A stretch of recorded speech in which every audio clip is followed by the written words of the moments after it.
Life 8 family or not. After welcoming both Irina and Zenovia to the peerage, both of them were placed in Issei's class to help them fit in better and to have someone to watch over them. Madohama, oh hell yeah, look at these cuties, I'm in heaven. Matsuda, I hope they are okay with having a lot of sex with us. Irina, oh yeah, Issei, we're in your class. She had a massive smile on her face that made some of the guys blush at her. Zenovia, if we weren't, I still would have gone to ask to be with him. Issei's head just hit the desk, they all just looked at him. Issei, girls please don't make it sound weird. Matsuda, oi dipshit, why are they friends with you?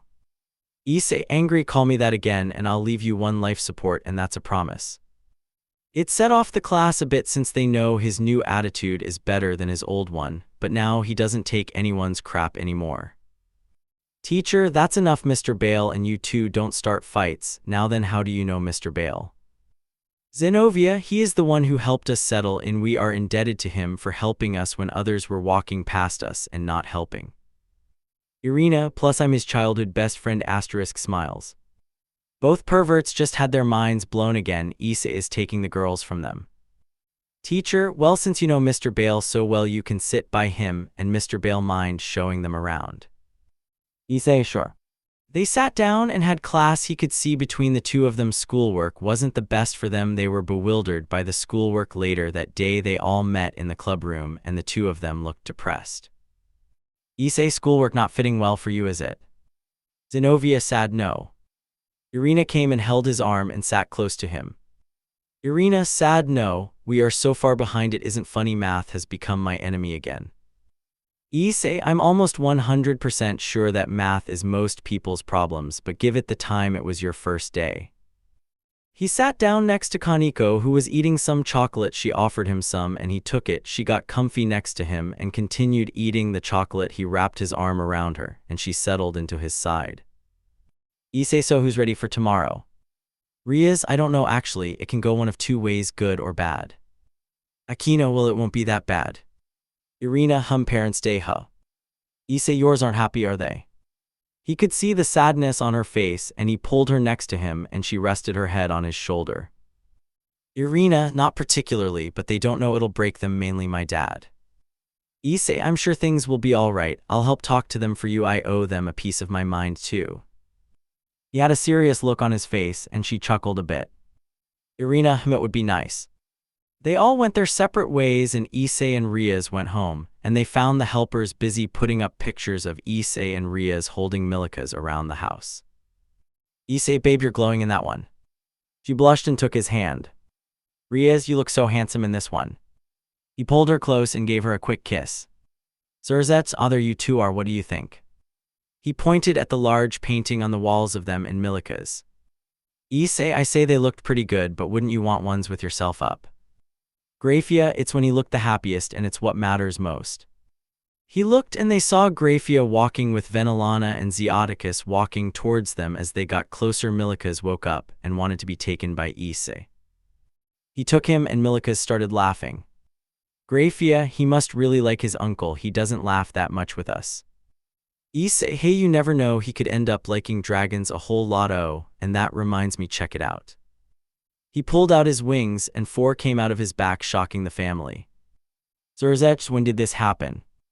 Issei, when I met the white one, I think I never pulled them out. I always use my dragon ones, so it could have even happened when I fought Riser. Sirzechs, you know not even Riaz has her other wings, yet you may be more pure blood than you let on, Issei. Issei, oh well, I'm happy with life now. Venelana, that reminds me, we going to be present for your performance. Issei, I look forward to hearing you sing again, asterisk smiling asterisk. Issei, I think I'll keep the singing to a minimum around the house, mainly love songs, don't want too many kids running around just yet, we just got used to Milikas here. Sirzechs, that's right. Riaz blushing, that was amazing. Issei blushing, how I'm in bliss. They looked into each other's eyes and felt nothing but love for each other. Issei came in for another kiss and she kissed him back. Issei, I love moments like this with you, it makes me feel sane. Riaz, same with me, I can be myself and not need to hide it. Issei, seeing you actually have a genuine smile is what I need to get me through my day. She smiled and just rested her head in the crook of his neck and he just held her close to him. Riaz, Issei, when do you want to get married? Issei, how about when we are both done with high school, how's that? Riaz, that sounds good. I do plan on going to college afterwards though. Issei, I might not go. Riaz, why is that? Issei, by then I want to be an ultimate class devil, so people know that your husband is the king of kings' smiles. Riaz, so you want to be a devil king? Issei, no, I want to be the devil king. Riaz, that's a tough goal, but I'll support you through it all. Issei, thanks. They got comfy and went asleep. The next morning, Riaz got up and started getting changed. Issei, morning, babe. Riaz, morning, my love. Issei, wanna tell me why you are getting dressed so early in the morning? Riaz, oh, you see, we going to be cleaning the pool at the school today. It's our club turn, so I'm going to meet the others there. Issei, well, I wish you luck. Call me if you're bored. I'll be there, but it also depends on what I end up doing. She climbed back onto the bed and gave him a kiss. Riaz, I'll call you when we are done. Make sure to bring your costume. Issei, smirking, can't wait to see my bride in her costume. They shared another kiss, then she teleported away. Issei got dressed and went to Sirzechs and found him sitting at his desk. Issei, hey Zech, what's up? Sirzechs, ah, perfect, you're here. We can make you an official mid-class. I spoke to the Elder Council, and they agreed that since you already got the 4 wings that most mid-class devils possess, you just need to stand before them. They can acknowledge you. We can go now if you wish. Issei, okay, I'm ready to go now. Sirzechs nodded, and then they teleported away and were in front of some old people who looked down at him. Elder 1, is this the Red Dragon Emperor you told us about? Sirzechs, yes, I'd like you to meet Issei Bale. As much as he has my mother's given name, he's part of the Gremory family, and Bale is a formal name before his marriage with my sister. Then he will be Gremory. Elder 2, young dragon, tell me why you stand before us. Issei, well, I never had anything to my name before a few months ago, and I have set myself a new goal, and that is to be the Devil King. Elder 5, so you wish to be a Devil King? Elder 7, what a joke, this half-breed will never be a Devil King. Issei, I don't think you heard me. I said the Devil King. I want to rule over the whole underworld. You know I have the power to do so. You're just scared that if I do it, you're all out of power. Elder 8, why do you wish to attain that much power? Issei, to protect everyone from harm. Not everyone deserves pain, so I plan to make a change, starting with how you all look down on the lower class. You saw what I did to Riser, and that was the first time I did that. Now imagine when I can do it for longer and become more powerful than my master. Elder 1, I suppose the fight against Riser was one good feat.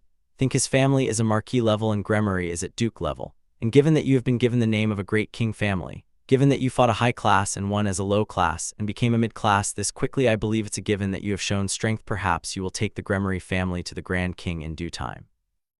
Elder 7, if you believe this half-breed is worthy of being worthy, high class is fine, but I'll be watching him closely. I don't want filthy blood staining any pure blood. I hate his kind. One wrong move and I'll have killed.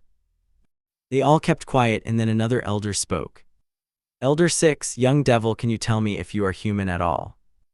Issei, no, I'm not. You see, I was human, but then a fallen tried to kill me and they succeeded, which caused my sacred gear to activate, turning me into a full dragon. But by the time my master found me, it was too late, so he turned me into a devil, and I've only gotten stronger since.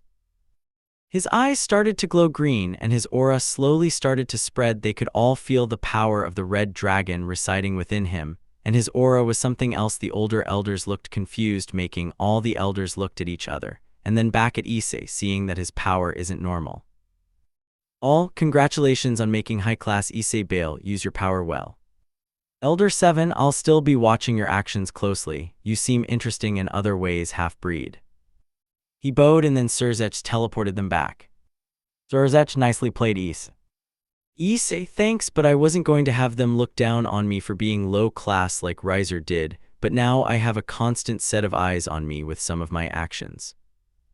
Sirzechs, well done. Now then you can go. Next time we spar will be after your training with my friend. Issei, for sure, man. Issei then teleported to the overworld and was in the sky. He free fell towards them and found them cleaning the pool. They sensed his power and looked at him, and he landed near them. Issei, guess who was made mid-class? Guys smiles. Riaz was the first to run to him and hug him, then the rest all came to congratulate him. Riaz, well done, my love. Akino, well done. Issei, that is a big step. Kiba, she's right man, that's a massive and hard step to take. Kaneko, well done Senpai.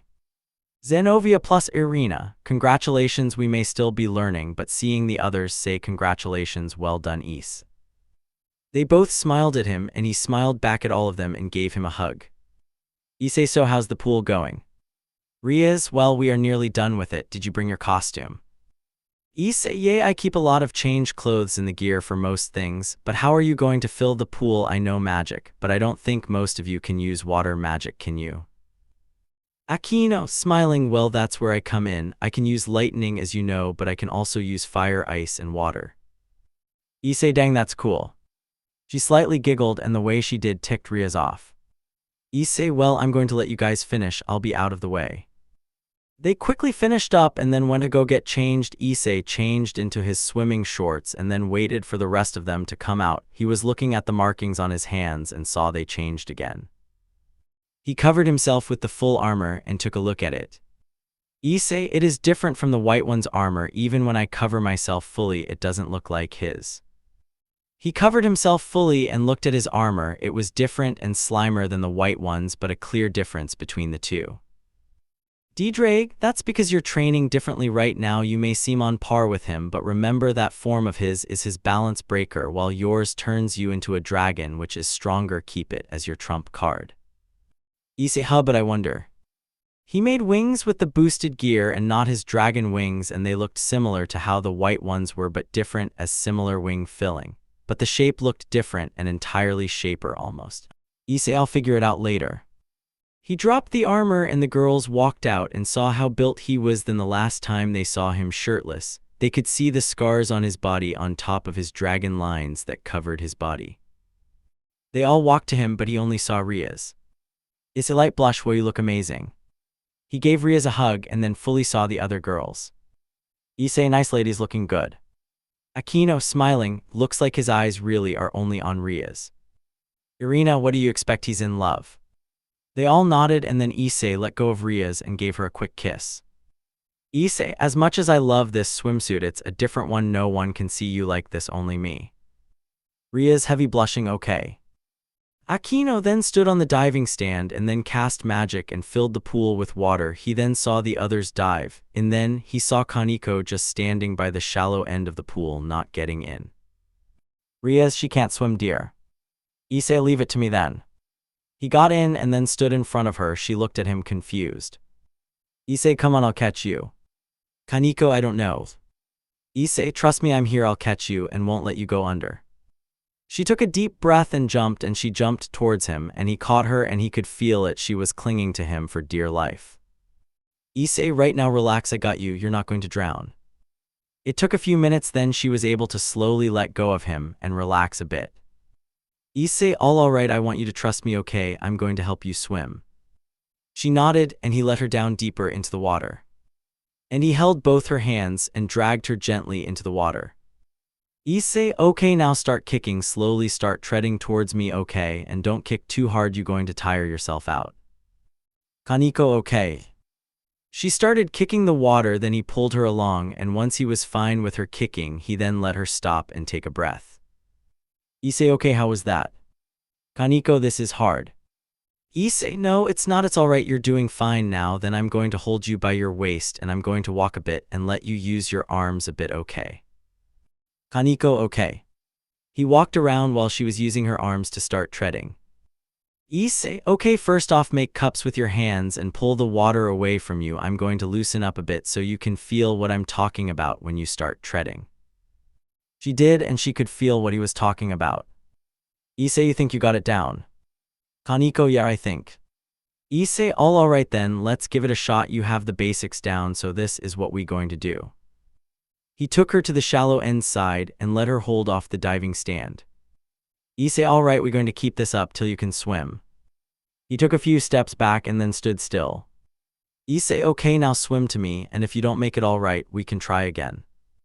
She nodded and then took off, and she made it to him and just held on to him.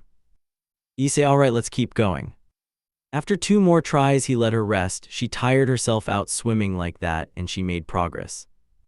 The others watched how he was like a big brother showing his little sister how to swim when he helped her get out of the pool. he dived back in and did a few laps to get some of his exercise done. The way he swam was like he was a sea creature moving through the water. What surprised them more was the fact he could hold his breath for 3 laps of a full event pool. Kiba swam next to him and Issei outswam him. Then both Zenovia and Irina joined with him and he outswam them as well. After a solid 10 laps, Issei got out and cracked his back, then went to sit next to Riaz and Aquino. Riaz, that was impressive, babe. Issei, thanks. She was lying on her stomach and he was sitting up. He placed his between her things and didn't do anything. He didn't do anything, but the presence of his hand there made her heart flutter. Issei, hey, I still have the Twilight healing rings. You think you found someone that can use them? Because I think me attacking people and then healing them is a messed up thing. Riaz, actually I think I did. Irina, please come here for a second. She walked up to them. Irina, something is wrong, President. Riaz, no, but since you had to give back the holy swords and you only fight with a normal one now from Kiba, I have another role you can fulfill. Irina, and wants that. Riaz, Issei, please give the rings to Irina. He nodded and opened his hand, and the 2 rings appeared out of it. The green gems created a green glow around them as he held it in the light. Irina, whoa, these are beautiful.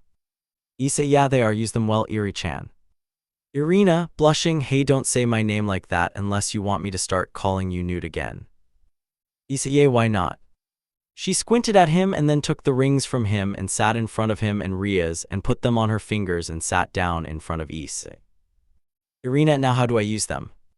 Issei, beats me, it just happened to work in the gear when I had them. Aquino, Riaz, either of you know?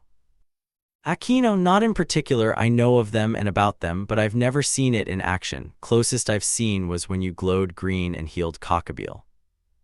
Riaz, I'm the same. It's such a rare one to have that not much is really known about it, like the boosted gear.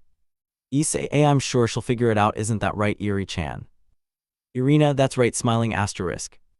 She looked at the rings and how they glowed. She felt the power spreading around her hands the longer they stayed on her fingers.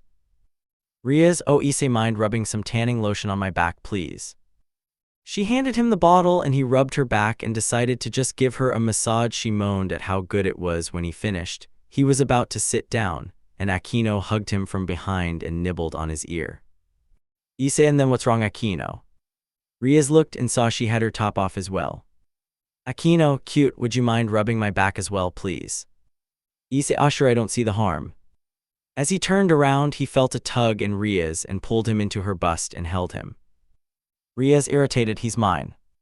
Aquino, what's a little fun, huh, Riaz? I want a man to like him as well. Aquino then pulled him into her bust. Irina, sweat drop, I'm going to go before this gets any worse, good luck. Issei, smooth traitor. Irina quickly dived into the pool, swam to the other side and watched from afar with Zenovia, Kaneko, and Kiba watching the fight happen with smiles on their faces. Riaz and Aquino got more heated in their fight and both their wings spread and their auras manifested. Riaz, I thought you didn't even like guys, Aquino, so why the interest in my fiancé? Aquino, you never cared about guys either till he came along. You said they were all the same. They let go of Issei and started attacking each other. Riaz, Issei's special, he's my darling. Aquino, well, I think he's a darling as too. He's also the first man I've taken interest in. Did you even think about that? Issei, tanking the hits so Sona doesn't go off at them for damaging the pool. They do know I can hear this right. D-Drag, dragons are known to have multiple mates. Even if the dragon doesn't want more than one, they have other females who will be attracted to that dragon and no other person or dragon, so you better be careful and keep the order. Issei, that's the last thing I wanted. I'm not sure if I'm even that guy anymore that would have dreamed of this moment. D-Drag, I suggest you talk to the redhead about it and make it clear that you don't have much say about the woman you will eventually attract towards you, but then again it should be interesting, no? He took his sword and used it like a lightning rod and sent it in the opposite direction, then sliced Riaz's attack from destroying something. Issei, I would pray to God, but he's dead, so I'm in for an interesting time. And what the hell, why only tell me this now? Out of everything, this is the only really good advice or information you've ever given me lately. D-Drag, like others, you need to build trust, and I'm trusting you more by the day, so in time, if things are good, then I probably tell you more of what I know. Issei, I swear you just a little kid, but fair enough. The others watch from a distance. Kiba, you know when he said that not even the president's attacks even bother him anymore, I thought he was joking, but he's been taking on all of their hits and hardly taking damage. Zenovia, perhaps we should get stronger like his. Irina, we can't fall behind, we're part of Ria's peerage, not him, and he trains outside of what she knows as well, which is why he's moved up so quickly. The day ended with both Rias and Aquino apologizing to him for getting into a fight like that. Both teary-eyed were sorry. Issei, it's all right, I'm going to go for a walk, I'll see you later. They nodded, then he left the pool area and walked to the entrance of the school. Issei, look who decided to make his appearance. So I have read. Issei, white one. Vali, my name Vali. They looked at each other with their auras were running wild, alerting any supernatural around about the danger that is upon them. They both knew what they wanted a fight, they were itching for it. Rias and her peerage started running up to them after being alerted by the power spike. Issei, hold it all of you, he isn't here for a fight, are you? Vali, no I'm not, I just wanted to meet my rival face to face who also seems stronger than he lets off to be. You are something else, a real piece of work. He started walking past them, not paying much attention to them. Vali, Azazel sends his regards. He left and they all came to check up on him. Rias, are you okay? Issei, better than I'll ever be, * grins. They went home for the day. Rias and Issei sat in their room and she could see he was deep in thought. Issei, the red and white dragons are inherently opposed. The two dragons, mighty enough to be called emperors, were sealed into sacred gears, boosted gear. And divine dividing respectfully, their wielders agreed fated to meet again and do battle. D-Drake explained all that to me, but they don't understand that isn't my true destiny and I can make it not happen. Vali was right, I'm stronger than I let off to be, but how much stronger am I compared to him? Rias sat on the bed, crawled onto the bed, and came in front of him. Rias still deep in thought. Issei, just thinking about how things could change, and Vali is going to be the root of the problems on my side. Rias, I know one thing, and that is I must get stronger to be by your side through thick and thin. He smiled and took her hand. They lay down and just looked into each other's eyes. Rias, are you scared? Issei, more than you know, but don't worry, I'll handle it, no one is going to hurt you. He kissed her and they just got comfy together. Rias, that wasn't what I was talking about, I have a bad feeling about tomorrow. The next day, Issei sat in class with Irina and Zenovia. They were with the Kades and Murayama talking about what they're going to do for the day. Irina, moaning, Newt, give me some juice, please, it's hot. She sat on his lap with her arms wrapped around his neck, and he gave her some of the juice he was drinking. The class looked confused by the action. Akia, I think we're missing something. Issei, childhood friends that lived like siblings and took baths together. Murayama explains that, but is Rias fine with this? Irina nodded. Irina, yeah, she lets me be because she knows we won't do anything and we just close is all. Issei, exactly. Kades, but the nickname Newt, where did that come from? Issei, for some reason, it's just a nickname she and my granny gave me way back when and it stuck, so I'm fine with it. Kades, well, on a different note, I'm not looking forward to my parents being around. Issei, how come at least they are coming? My biological might just come to see me when I cut them off. Murayama's deep, but wouldn't it be a good thing if they came? Issei, they didn't care till I left, which was nearly 2 months when they realized I was gone. Anything they do now will be out of guilt. Irina, I'm sure it'll be alright, Issei. Issei, yeah, but let's hope today to go well. A bit later in class, Issei could be seen sitting, looking irritated. His old parents were there trying to cheer him on, but he tried his best to not even notice him, but they were anything but subtle. He rubbed his ring and it calmed him down, knowing that he's got a new family that loves him and that his new mother and father are going to stand up for him. When the next class started, Venelana and Zeoticus walked in and everybody couldn't stop looking at them. Even Sirzechs and Grafia and Milikas came for him. Milikas, happy Teacher, oh, you must be Milika's parents. Sirzechs, happy, that's right. Teacher, your son is such a delight to have in class. Grafia, he's only like that when he's with his uncle. Issei came to them and Milikas went to him before he went back to his seat. Venelana and Zeoticus gave him a hug. Teacher, Mr. Bale, are these your parents? Issei, yes, they are. * smiles. Mickey and Guro were shocked. They didn't want to make a scene in front of all of them, but something was going to be done. Mickey could only feel anger towards the two. The class went on smoothly and Issei was answering questions and getting them right, and then still had a bit of teasing with Cadace about how he got it. And he was still right. Milika's was even copying him, trying to argue with her. But he was just making noise as his argument. All the parents couldn't help but chuckle a bit with how the baby was acting. After that, he handed Milika's back to Graphia and then told the teacher he needed to leave for his performance. Teacher, all right parents, we have a special performance from the music group in a bit. Please follow me to the gym, then feel free to go around and see the school. They nodded, and then Issei managed to find Ria's with Akino. Issei, hey girls, what going on? Ria's lost in thought. Akino smiling. Ria-tan. Issei had to hold back his laugh but then crouched down in front of her and gave her a kiss which brought her back. Ria's blushing. Issei. She came and hugged him and just held him longer. Issei, everything all right? Ria's, content it is now. Issei, good, guess who was in my class? Ria's, oh no. Issei, that's right, my old parents. Both girls' eyes went wide. Akino, oh no, Lady Venelana is going to lose it. Issei, oh please, if you find them talking, please call me, I need to see that go down. Ria's, sure, but are you going to be okay? Issei, I'll be fine. Madohama, screaming, quick, we need to see this magical girl. They looked and saw a large group of boys running with cameras. Issei, I don't like the sound of that. Ria's, neither do I. Akino, let's go and see what's going on. They ran to the other gym and saw a girl cosplaying as a magical girl. Issei immediately ran onto the stage, and Saji was next, almost out of breath. Issei, hey, have some brains, your freaking mothers and fathers are here, show some respect. Saji, he's right, now all of you leave the cameras where they are, you'll get them back later. Matsuda, yeah, or what? Issei shot a grin towards them that made them all feel uncomfortable. Issei, I'll kick all your asses, do I make myself clear? They all then ran, leaving the cameras. Issei, I saw a few take the memory cards out, Sona needs to get all of them, mainly those two idiots.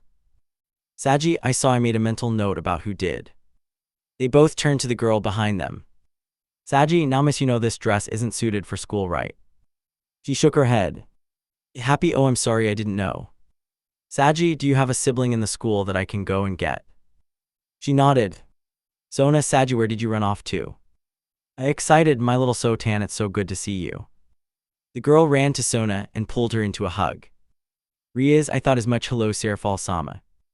Saji paled and went to Sona's feet. Saji, stressed, Sona, forgive me, I didn't realize she was your older sister Mu Leviathan, please forgive me for my rudeness. Issei, ha little baby. Serafal, oh you must be the absorption dragon and the red dragon, am I right? Issei, yup, it's nice to meet you, Lady Serafal. He bowed and she bowed to him as well, then grabbed Sona into a hug again. Serafal, it's nice to meet you too. Sona, embarrassed, please let go of me, we are on school grounds and I'm the council president and I am meant to maintain control. Sirzechs, oh my, this looks interesting. Zeoticus, I'll say. They came and greeted each other. Venelana, Issei, dear, don't you have somewhere you need to be? Issei, oh crap, you're right, I need to go, we can talk another time if you wish. Serafal, I need to go. He quickly ran and left them in the gym.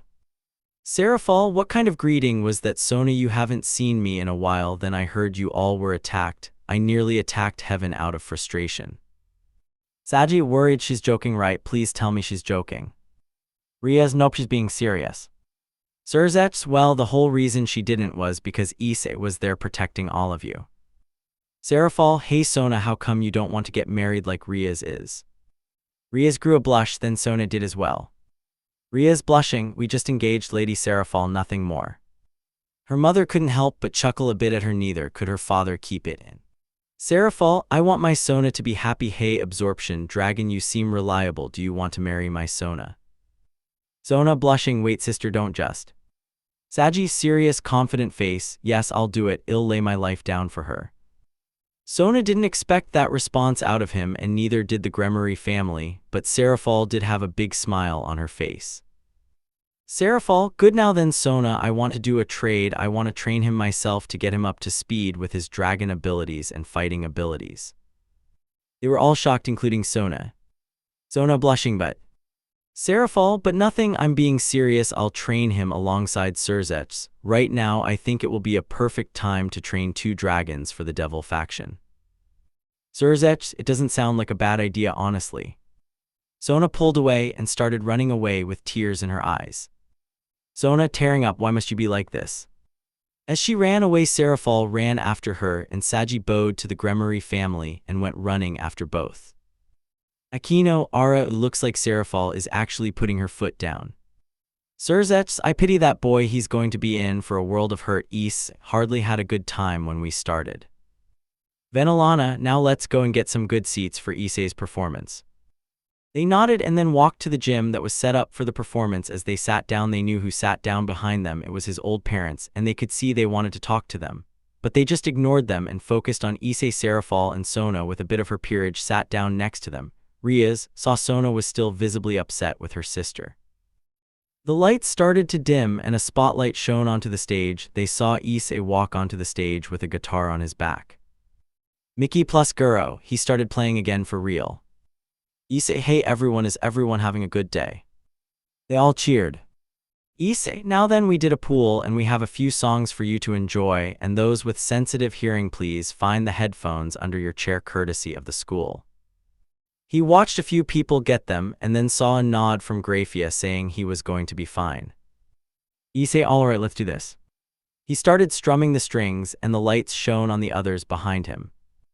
https://youtube/yrlcrn7lhk https://youtube/fdilv9khtwi. While he was singing and dancing with some of the girls, the crowd cheered for them and even some of the adults started singing along with.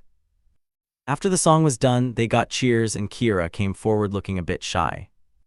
Issei, you got this. She nodded. He picked up a soundboard and then they all got ready and then she started singing. https://youtube/jida-n4h6eqk. After the song was done, she then handed the spotlight back.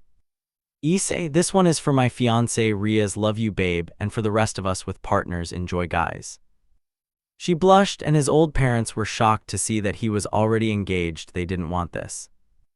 https://youtube/uzirwlni.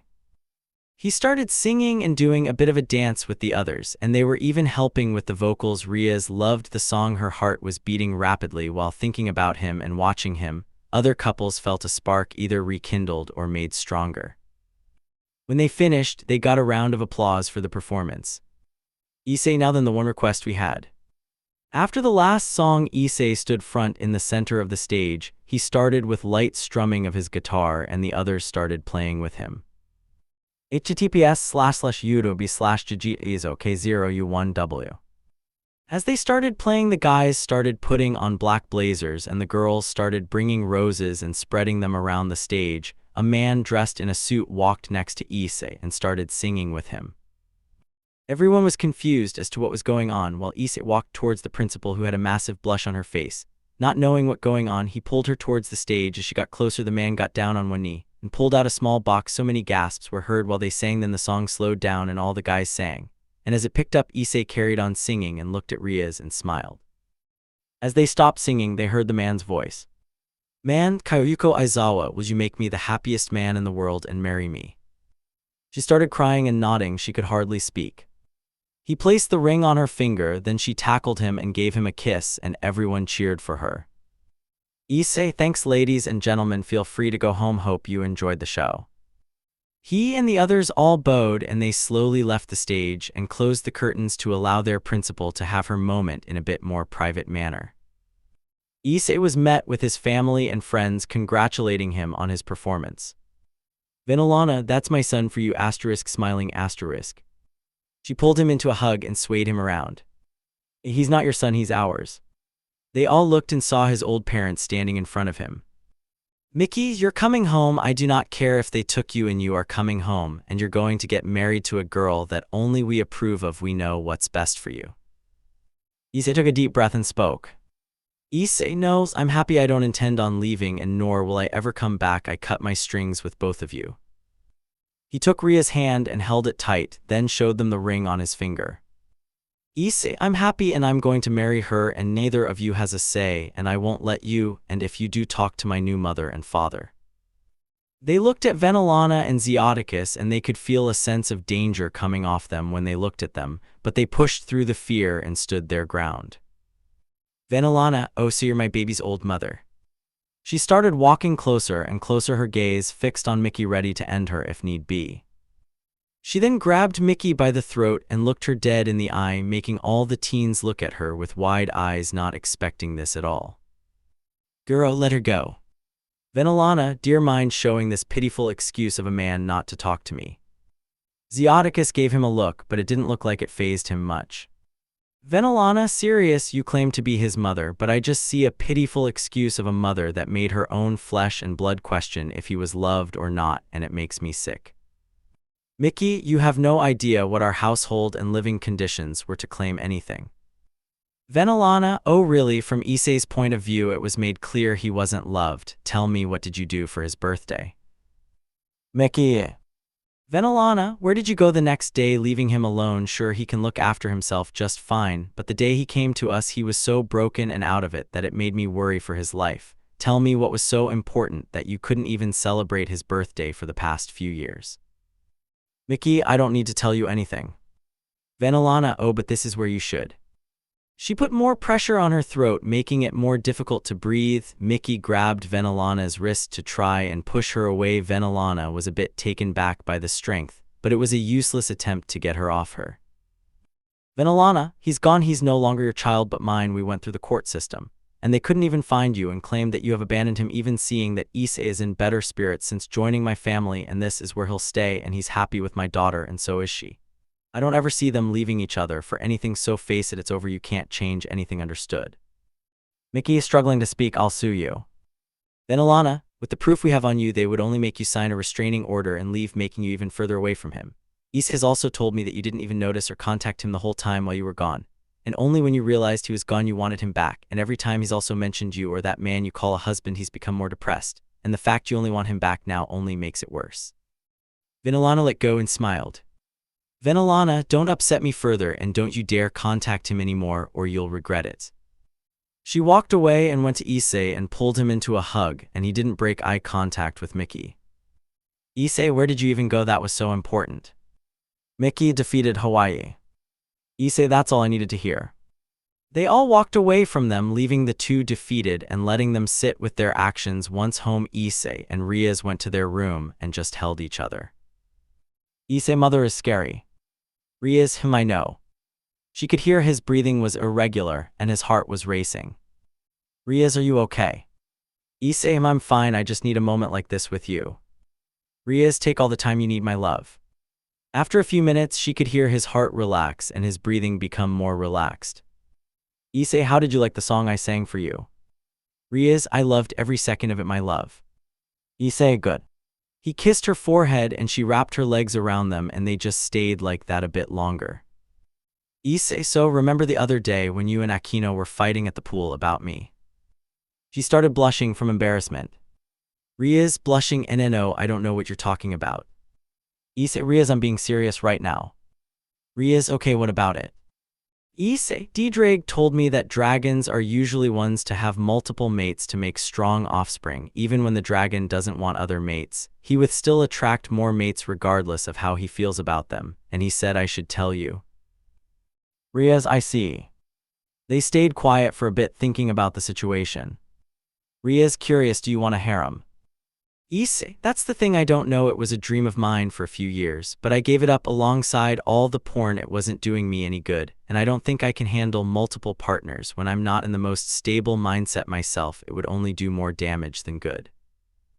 Riaz, well, it's something that I'm not sure of either. If you're going to be constantly attracting more and have no say about it, there's nothing I can do but trust the fact that you would talk to me before doing anything. Issei, duh, why wouldn't I include my wife in a decision like this? I wanted you to know that's why Akino is probably showing an interest in me. I won't push her away because she is my friend, but I can say that I don't expect anything to happen, and if it did, you're going to be the first to know. Riaz, good. Issei, want to go and take a bath? Riaz, I would love to. They got up and then Sirzechs opened the door before anything happened. Sirzechs, Riaz, I was thinking about it. I believe you're ready to release your other bishop. Issei, you had another one. Sirzechs, yes, she did, but Issei, I need you to come with me for a bit. It's regarding your mid-class rank. Issei, sure, let's go. I'll see you later, babe. Riaz, sure, my love, be safe. Issei, always. He then walked away with Sirzechs and went to his office.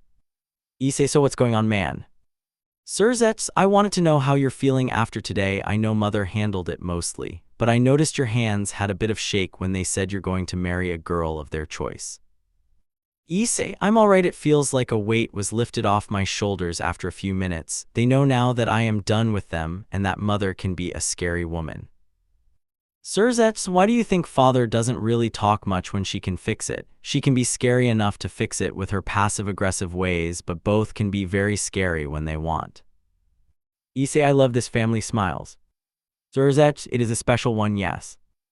Issei, hey, can you tell me something? Is there a way to have a practice peerage? Like as a temporary thing for me to practice? I feel like it may help me know what I want from my own peerage if I get one. Sirzechs, most mid-class don't think about that till they are close or told that they are ready for it. Issei, well, I want to know, it could help me in the long run, don't you think? Sirzechs, I suppose, but would you want a queen or a particular piece that you would like to work with? Issei, how about a pawn or bishop? They seem to be very versatile, such as healers and powerhouses. Sirzechs, well, I can see what we can do for you. Issei, sweet. They both felt a small disturbance. Sirzechs, you have free time, go. In seconds, he jumped through a portal and then was with Riaz standing in front of all of them, and his aura was running wild. No, go away. Issei, serious, who are you? The rest looked like they had come back to their senses, and they saw Issei standing on top of Riaz, another bishop, and his aura went wild. Riaz, babe, it's okay, he's my other bishop.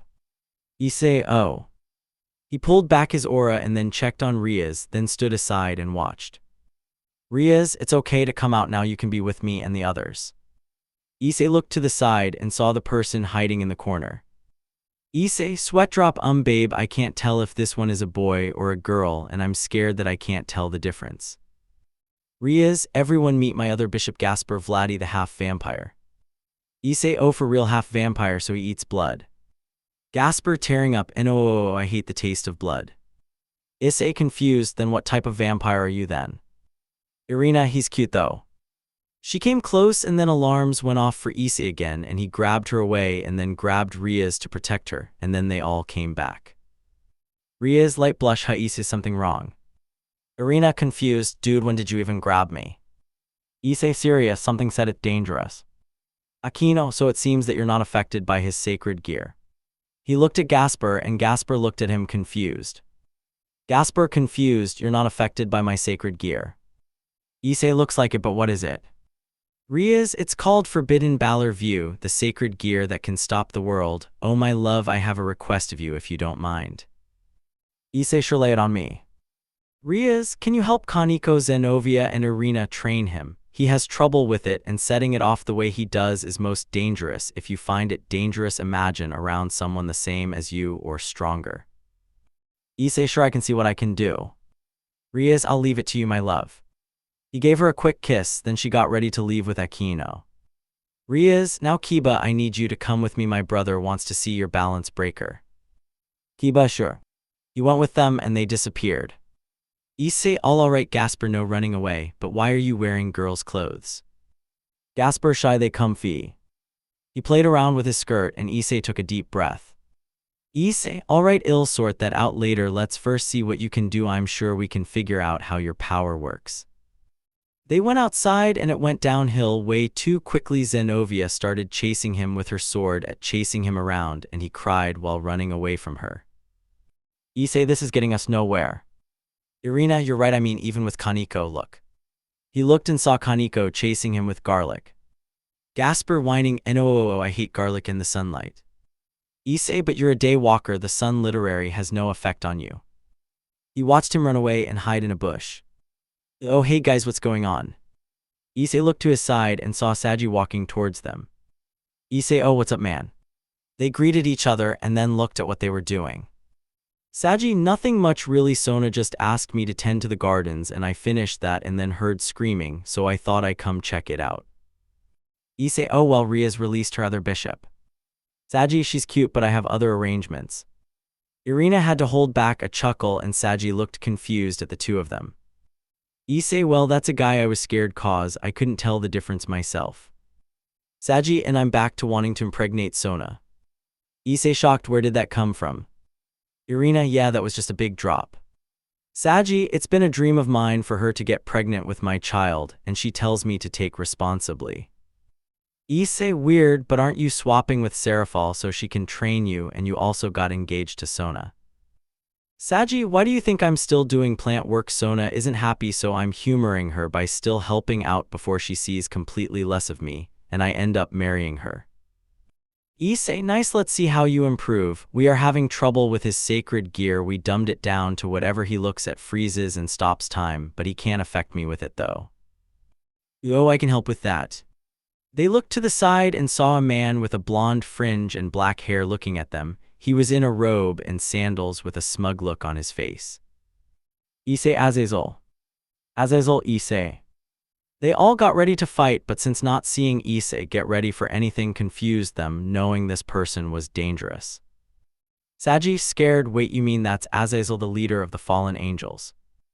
Issei, yes, so what can you help us with? I heard you took a liking to the sacred gears that we currently have. Azazel, well, you see, I looked into his sacred gear alongside you and the blondie and the girl next to you. Blondie has the dragon Vritra, am I right? Saji, yes, that's right. Azazel, that line you shoot when you use it is called an absorption line and allows you to take power away from others and either give it to yourself or someone else. Try it on the vampire and see if it makes things easier for you, and if he wants a balance break, Issei, let him have some of your blood. He walked away, leaving them confused. Issei, well, it's something we can do, might as well. Saji connected a line to Gasper's head and then stood away a bit while Issei and Irina started throwing balls at him, and every time he froze all of them and not the ball. Issei, angry, that's it. He started realizing his bloodlust and Gasper went pale. The others started to get a bit scared of him and slowly backed away, trying to not be seen by this scary version of Issei. He threw a ball at him and stopped it midair, and everyone else was alright, and Issei stopped realizing his bloodlust. Issei, good, that's what I want to see. Gasper just looked at him and ran to the club room. Irina, concerned, Issei, even though it worked, you didn't need to scare him like that. Issei, deep breath, all alright, you guys can call it a night, I'll go and talk with him. They nodded and he walked to the room where Gasper was. He sat outside the door and spoke. Issei, you in there, Gasper? Gasper, upset, go away. Issei. Fine, I'll go, but I want you to know something. Everything everyone wants you to is to help you. I'm going to marry Riaz one day, and I'm not pure blood, but yet she wanted me. You have the strength to be better than I am. You have the power, it's just how you decide to use it. We all need to face our fears. Mine is not being worthy for what I have never in my life till now have I mattered, being needed, being loved. I had none of it, now look at me, I'm a monster that scares his friends. I was killed maybe 2 months back by a fallen, and I had nothing to my name, no friends, no love, no power, nothing. And when Sirzechs brought me back, I made a choice to protect everyone I can. Everyone I find, whether good or evil, I'll change them and help them find the right path. So me helping you that way was to show you the type of monsters you'll come across as we keep going. You must be scared of what others think. What you do, or even what effect, I know sometimes things can be scary, but I want you to look past it and see the end goal for your life. You can't spend it being scared of everything. We men ask Kiba, we all have something we want to work against. I'll come back tomorrow and I'll knock on this door. If you don't answer and open it when I do, then you let Riaz down who took you in, and you going to let down everyone who cares for you. He got up and teleported away. Gasper could feel the energy spike and then went away. Gasper was inspired to do more. He listened to Issei's words and he was right, and he wants to be better. With Issei, he went back and found himself in a boardroom with Sirzechs and Serafal, and with both younger siblings. They looked at him, but then he stretched. Issei, yawn, I'm off to bed, night guys. He grabbed something to eat, took a cold shower, then fell asleep in the bed. He was just tired. Today was a long one. Before he fell asleep, he heard Riaz come in and felt her presence come closer to him. Riaz, soft, you must be so tired. I'm sorry I made you do what I didn't have time for. He pulled her towards him and covered her with the blanket, and she giggled a bit. He gave her a deep kiss when he pulled away. Issei, I'm just exhausted, it's been a long day, and don't forget you need to relax as well, you can't just push through it, take this as your break. Riaz, you're right, but this does need our help, so I'm doing what I can to assist my brother. Issei, I think I just need a few more minutes with you like this. Riaz, that I can do, my love. They just cuddled, and when he fell asleep, she gently got out of bed, tucked him in, let him sleep, and went back to her brother. Time skipped to later that next day. Issei, so you're saying that you don't like when people look at you? Gasper nodded and looked down. When Issei came to fetch him, he opened the door before Issei even knocked, and he started making a bigger effort to make himself more useful to Riaz and the others. Issei noticed this and wasn't as hard on him, and actually helped him a bit more with whatever was going on in his head. Issei, alright, let's try this then. He took a paper bag and placed it on Gasper's head and then used his claws to cut out 2 small holes for him to look through. They could see his red eyes glowing out of the bag. Gasper surprised, whoa, this is so much better. Issei sweat drop, you man, glad to help. They saw a magic circle appear next to his ear. Issei, oh, what's up, Akino? Alright, I'll be there in a bit, see you soon, you guys keep helping out, I'm needed, else I'll be back later. I'll see you later, Issei. He left with a magic circle. Kiba, I'm impressed he still manages to train even after helping us. Kaneko, remember when he went primal for a day? Irina, primal. Kiba, hardly clothing stayed, slept outside during a hurricane and wrapped himself in animal fur. Gasper, I want to try that. Kaneko, gaspy. He looked at her, so did Irina and Zenovia. Kaneko, no you don't, we didn't see him for 2 hours, and when we saw him again he was covered in mud and blood, wrapped in wolf's fur, and wore its head as a hat. Those who didn't see him paled, imagining him hunting down animals and just eating them. With Issei, he walked through the portal and found himself at a temple shrine. He saw Akino in her shrine maiden clothing, which she fought in. Issei, hey, is it safe to be here? Zechs told me to avoid such areas. Akino, smiling, oh relax, it's going to be alright Issei, we have been given a pass, plus there's someone who wants to talk with you. Issei, talk with me. They walked into the shrine and it didn't affect them. He held his arm out for her to hold. He didn't like the feeling he was getting. She held his arm and smiled. Issei, tell me something, do you come here a lot, given your outfit and all? Akino, yes I do, I used to live here, it's been unmanned otherwise, so Ria secured it for me to look after. Issei, I think we need to change this, I don't like the feeling this place gives. So it's true, the Red Dragon Emperor has come back. Issei pulled her behind him and got in the defensive. No need to be so on edge Issei, I'm pleased to meet you Issei Bale, the Red Dragon Emperor, I'm Michael, the leader of the Angles. Issei, oh crap, I'm going to get punished, aren't I?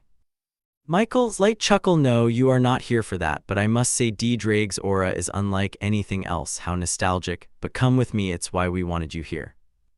Issei and Akino followed him and they came to a room. When Michael opened the door they saw a bright light shine from the center of it, and when Issei's eyes adjusted he saw it was a sword.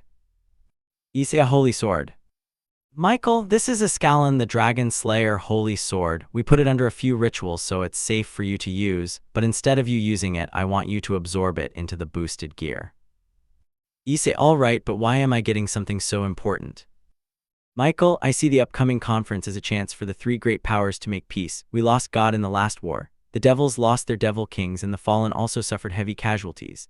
Azazel doesn't want to seek another war either, as he claims to say, but take this as a gift from the Angles to the devils. We have also given to the fallen Angle cause. In return, the devils have given us a number of holy devil swords. Issei, I accept.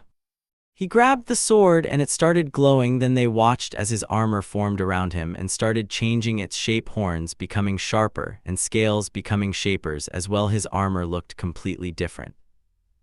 Michael, well done indeed with that. I must be off, enjoy your gift. Issei, hey Michael, there's something I want to ask you. Michael, please save questions for the conference or perhaps afterwards, worry not, I will listen then. He left, leaving Akino and Issei alone. Akino, some tea. Issei, thanks, hey, were you the one who helped with the rituals to the sword? Akino, yes, I performed them to make it acceptable for you. I didn't expect it to adjust your armor, even the lines on your arms changed. Issei, this is cool though, but can I ask you something? Akino, sure, what do you wish to ask? Issei, Cockabille said that you have the power of Barrakiel. Does that mean that commander is you? Aquino, deep breath. Yes, your assumptions were right. My mother was human and my father an officer of the fallen angels. My mother was a shrine maiden and she found my father wounded after the battle. The bond they formed that day led to my conception. She stood up and started to drop her top and her wings came out, one devil and one fallen. His eyes widened as he saw them. Aquino, these corrupted wings, I hate them so much I chose to become a devil to spite my father. But I was given these, now I'm even more repulsive than I was. I suppose it's fitting for one with sullied blood flowing through their veins. Issei was shocked. He stood up and tried to come closer, but she took a step back. He could see it in her eyes. She was hurting, and in this situation, one wrong word would end their friendship forever. Aquino, you hate the fallen, don't you, Issei? Issei, yes, I hate them with all my being. Aquino said, I thought as much. Issei, but doesn't change the way I feel about you. She looked at him shocked and confused. Aquino, but I have fallen angel blood in me. How are you okay with this? I could be just trying to get close to you because I didn't want you to hate me. That just makes me a horrible woman. Issei, I don't care about that. In the end, it's why I like you. Nothing changes, and if push comes, I'll protect you like I would Ria's if I had to. Nothing has changed for me. He looked her in the eyes and she started crying. He came to her and pulled her into a hug and she broke down crying. He wrapped his dragon wings around them to keep her warm and make her feel comfy. Issei, are you okay? Aquino, crying, yes, you said everything right. Sniff, thank you. He just held her and let her cry it out. After a few minutes, she was just listening to his heartbeat while sitting on his lap. Issei, you can come on in, Ria's, I know you're here. She walked in and smiled. Ria's, looks like you finally told him. She nodded and had a small smile. Aquino, I've decided something. Issei, and what's that? Aquino, I don't mind being your second wife. Issei blushed and with wide eyes and looked at Ria's, who was just as surprised. Ria's, irritated, I think that's a conversation for another day. Aquino giggles, she's so cute when she's jealous. Ria's, blushing, I am not jealous.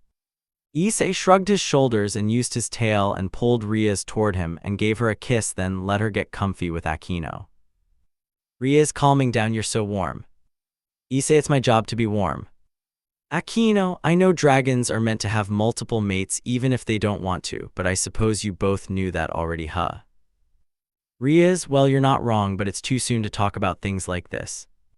Issei, yay, we decided to first have our foundation build more before we even consider it. Aquino, I see, well, that doesn't stop me from teasing you, and Ria's smiles. Ria's, well, it's time to go home now. Aquino, I'm coming with you both this time, smiling. Issei, I'm screwed. Elsewhere. Vali, so we not going to war anymore, Azazel. Azazel, ever so wanting a bloodbath. One thing is for certain, the red dragon has surpassed you at this point, you falling behind, but why do you want a war? You gain nothing from it like I would. Vali, I was born into a world without a god, what else do I have? I wanted to fight him and see how strong I am. Azazel, death is what you would have received. Vale, death doesn't interest me, not in the slightest. He looked at the moon with a determined face, wanting to hurt Issei any way he could. Chapter ends. Life 9, the strongest mid-class. That night Issei got home and got into the bath and Ria's joined him. She rested in his lap in the hot water. They didn't break eye contact with each other, they took in each other with their hearts. Racing, it was a rush seeing each other like this. She started to trace the markings on his chest with her finger, and he slowly started stroking her thigh. They grew ever so close to each other, finally giving each other a kiss when they pulled away and rested each other foreheads together. Ria's, I don't want you to leave, it's going to be too long without you. Issei, relax, I'm coming back, I'm not leaving, I promise. Ria's, and if you don't, what if you prefer to stay out there and not come home? He gently took her hand and made her look at the hand he took hers with. Issei, see the rings on our fingers. Ria's, Issei, they show our bond as a couple, as a team. I'm not leaving this team ever, understand this shows the bond of our love. Ria's nodded and rested her head on his chest. Issei, now come here. They started kissing again and Ria's felt something brush up against her legs. When they pulled away, she looked down and had a blush on her face. Ria's, blushing, I don't think that will fit in me. Issei whispered in her ear and her blush started to increase more. She bit her lip and looked at him. Ria's, blushing, don't tempt me now. Issei, but now you know what you're dealing with. He kissed her cheek. The two got out of the bath, started to dry themselves, and got dressed. As they got out of the bathroom, they saw Aquino in bed doing some light reading. Aquino, took you long enough, smiling asterisk. Issei Hyoudou, it's time to sleep. They nodded, and he got into his spot. Riaz was on his right in her nightgown, and Aquino was on his left with her gown clearly underneath it again. Issei, tomorrow is going to be a long day. Riaz, how come? Issei, this meeting happening at night, right? Riaz, yes, that is correct. Aquino, you have plans? Issei, yeah, I'm kidnapping Riaz for the day. Aquino, you think you can handle the others with her absence? Aquino, why yes, I can, asterisk smiling. Issei, thanks a bunch.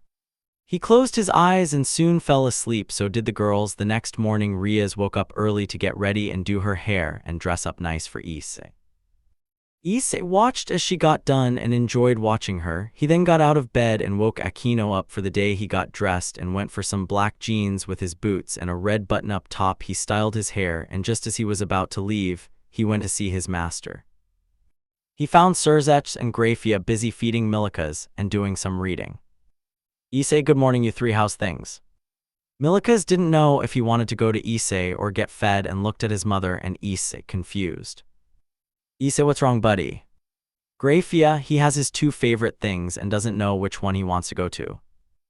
Issei, well, don't worry, I can't hang out today. I'm taking your aunt out on a date. He gently patted him on the head and he giggled. Sirzechs, enjoy. I have nothing for you or need her to help me with for today, so enjoy. I'll see you tonight. Issei, sweet. He then stood up, and then as he turned around and saw Riaz standing in the entranceway and saw her in a checked skirt with a black long-sleeved top and a hat on her head. Issei, why you look amazing, asterisk smiles. She smiled at him and had a blush. Riaz, blushing, you look amazing too. She took his hand and then he teleported them to the overworld. Once there, they saw they were at the mall and they continued to walk around for a bit. Riaz, so did you have anything planned? Issei, nope, I want to just spend the day with you. We can do anything. As they walked through the mall, they were content spending time together, window shopping and getting a few things for each other. Issei decided to go and get hair cut. Riaz watched as his longer hair was cut away, and his hair made him look better too. When he was done and dusted, he paid and then took Riaz's hand and made his way to the food court. Riaz, you look handsome. Issei, thank you, my love. I've been meaning to get a hair. The twin tails coming off the back of my head were getting a bit too long. Riaz, Issei, what do you want to eat? Riaz, what do you suggest? Aquino and I have always made our own food and don't eat out at all. Issei, how about something simple? How's some burgers and chips sound? Riaz, I'm willing to try it. She had a smile on her face that made his heart melt. They arrived at the restaurant and the smell of food filled their nostrils and their stomachs grumbled a bit. They looked at each other and chuckled at each other. Once at a table, they ordered their food and Issei's phone rang and saw it was from the music group. Issei, excuse me, I need to go and take this and see what they want. I shouldn't be long. Riaz, take your time, it's all right. Issei, sweet. He got up quickly and went outside to make the call, leaving Riaz alone in the restaurant. Riaz looked at the dessert menu to see if there was anything she liked, and while reading it, she heard footsteps coming toward her. She knew it was not Issei because she couldn't sense him close by. She knew he is in the distance still. She looked up and saw two guys coming toward her. Guy, hey baby, are you here by yourself? Riaz, no, I'm not. I'm here with someone. Guy 2, why don't you leave him and come have some fun with us? He licked his lips and it made a cold spike shoot up her spine. Riaz, no thank you, I don't intend to leave my boyfriend. She saw the look on their faces and they didn't like that line. Guy, then we just going to need to show him that we can take what we want. Suddenly the spot went cold and the guys felt fear coming towards them. They looked at each other confused, then looked at the source and saw a built man walking towards them that was clearly better built than them, and he looked pissed. They tried to get up and leave, but they struggled to get away from the table, and as they got up, Issei grabbed them and forced them back down. They were shocked by the force that he used and could only feel like they fucked up big time. Issei, serious, wished to tell me why you even thought of talking to my fiancé. It scared them more when he spoke, almost like there was a monster in front of them. Guy, scared, look man, we sorry, we didn't mean to do any harm, promise. Guy 2, scared, yay, promise. Issei, now that's where you messed up. You have two options right now. Say sorry for making my fiancé feel uncomfortable and leave with your dignity. Guy scared, what's option 2? Issei, you are flying out the window into oncoming traffic and praying you survive. Guy 2 is scared, we could sue you for that. Issei kept silent and looked them in the eye. They could feel he was not scared at all. He then slowly started to stand up again, picked them both up with little to no effort, and looked at the window. Issei, enjoy the flight. As he was about to throw them, they screamed. Both scared, we're sorry, we'll never do this again. He dropped them and then they both ran away. Some of the people that they bothered cheered for him. He waved at them and then sat down. Riaz, that was amazing, my love, but I don't think you needed to pick them up. Your eye contact was more than enough. Issei, anything or anyone that threatens your safety is going to get hurt. I made a promise to keep you happy and safe, and you know what? Anyone that takes away what's mine and only mine will suffer. Smirk. This caused her to blush, and she smiled back at him. He rested his arm on the table and held his hand out. She then took his, and they looked at each other and felt passion between them, and that gave them both butterflies in their stomachs. Riaz, what was the call about, if you don't mind me asking?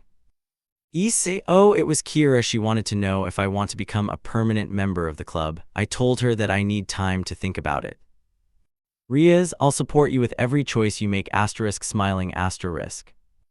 Their food came and they both enjoyed the food, but unknown to them there was a set of eyes on them, and the two figures smiled. Later that day, after an amazing date, they came home and decided to rest for a bit. They both got freshened up for the evening that was before them. Once done, Issei sat on the bed and got ready to have a nap, but Riaz sat on his lap looking at him. Issei, what's up? Riaz, nothing, it's just my new favorite spot is all. Issei, He wrapped his arms around her and rolled her over to the side, and she giggled when he did so. She got comfy in his grasp, coming closer to him. Riaz, you ready for tonight? Issei, I'll have to see. I'll be standing with Saji. He told me that he's going to be there with Serafal. Riaz, Sona told me she isn't in a good mood because he's gone and noticed how much he handled for her. Issei, let's just hope that it goes well. Riaz, I agree. They slowly fell asleep, embracing each other. After a few hours, they woke up and then went to Sirzechs, Grafia, and Milica's, who were waiting for them. They then teleported to the school where Sona and her peers were, with Riaz Peerage waiting for them. Issei, dang, what did we miss? You guys look like it's been one hell of a day. Irina just walked up to him and rested her head on his chest, and he rubbed her back. Irina, tired, sort of, we were training for most of it. Riaz, well done all of you. Kaneko, are you sure you can handle Gasper here? She nodded, and Issei went to give her head pats and fixed the bag on Gasper's head. Issei, if anything goes down, call me. I'll be here as fast as I can. They nodded. Issei, now then. He spawned the gauntlet onto his arm and dropped a box for them. They opened it and saw it was full of snacks and games. They looked at him and ran to hug him. Sirzechs, all right, let's go and see what we can do. They nodded and walked with Sirzechs. Riaz and Sona walked behind Sirzechs, and Serafal, Issei, and Saji were at their sides, so they walked behind them all. Sona, how was the date? Riaz, it was nice. We didn't do much, but time spent with him before the holidays is all I ask for. Sona, I suppose you're right. Saji told me he's going to be training with Issei, who has a trainer. Riaz, you seem to be talking to him more than normal. Sona, believe it or not, I miss him. Behind the two kings, their queens were smiling at the two. Akino, smiling, she's missing him more than she lets on, isn't she? Tsubaki, smiling, correct, but she won't admit it, but so do the rest of us. Irina, Issei is around us a lot, but I feel the rest of us are going to miss them when they go to train. They all nodded and arrived at the meeting room. Azazel was waiting for them, and with him was Vali, the White Dragon Emperor. Michael also made an appearance alone, but if one had to look outside, it was filled with devil's angels and fallen angels guarding the school.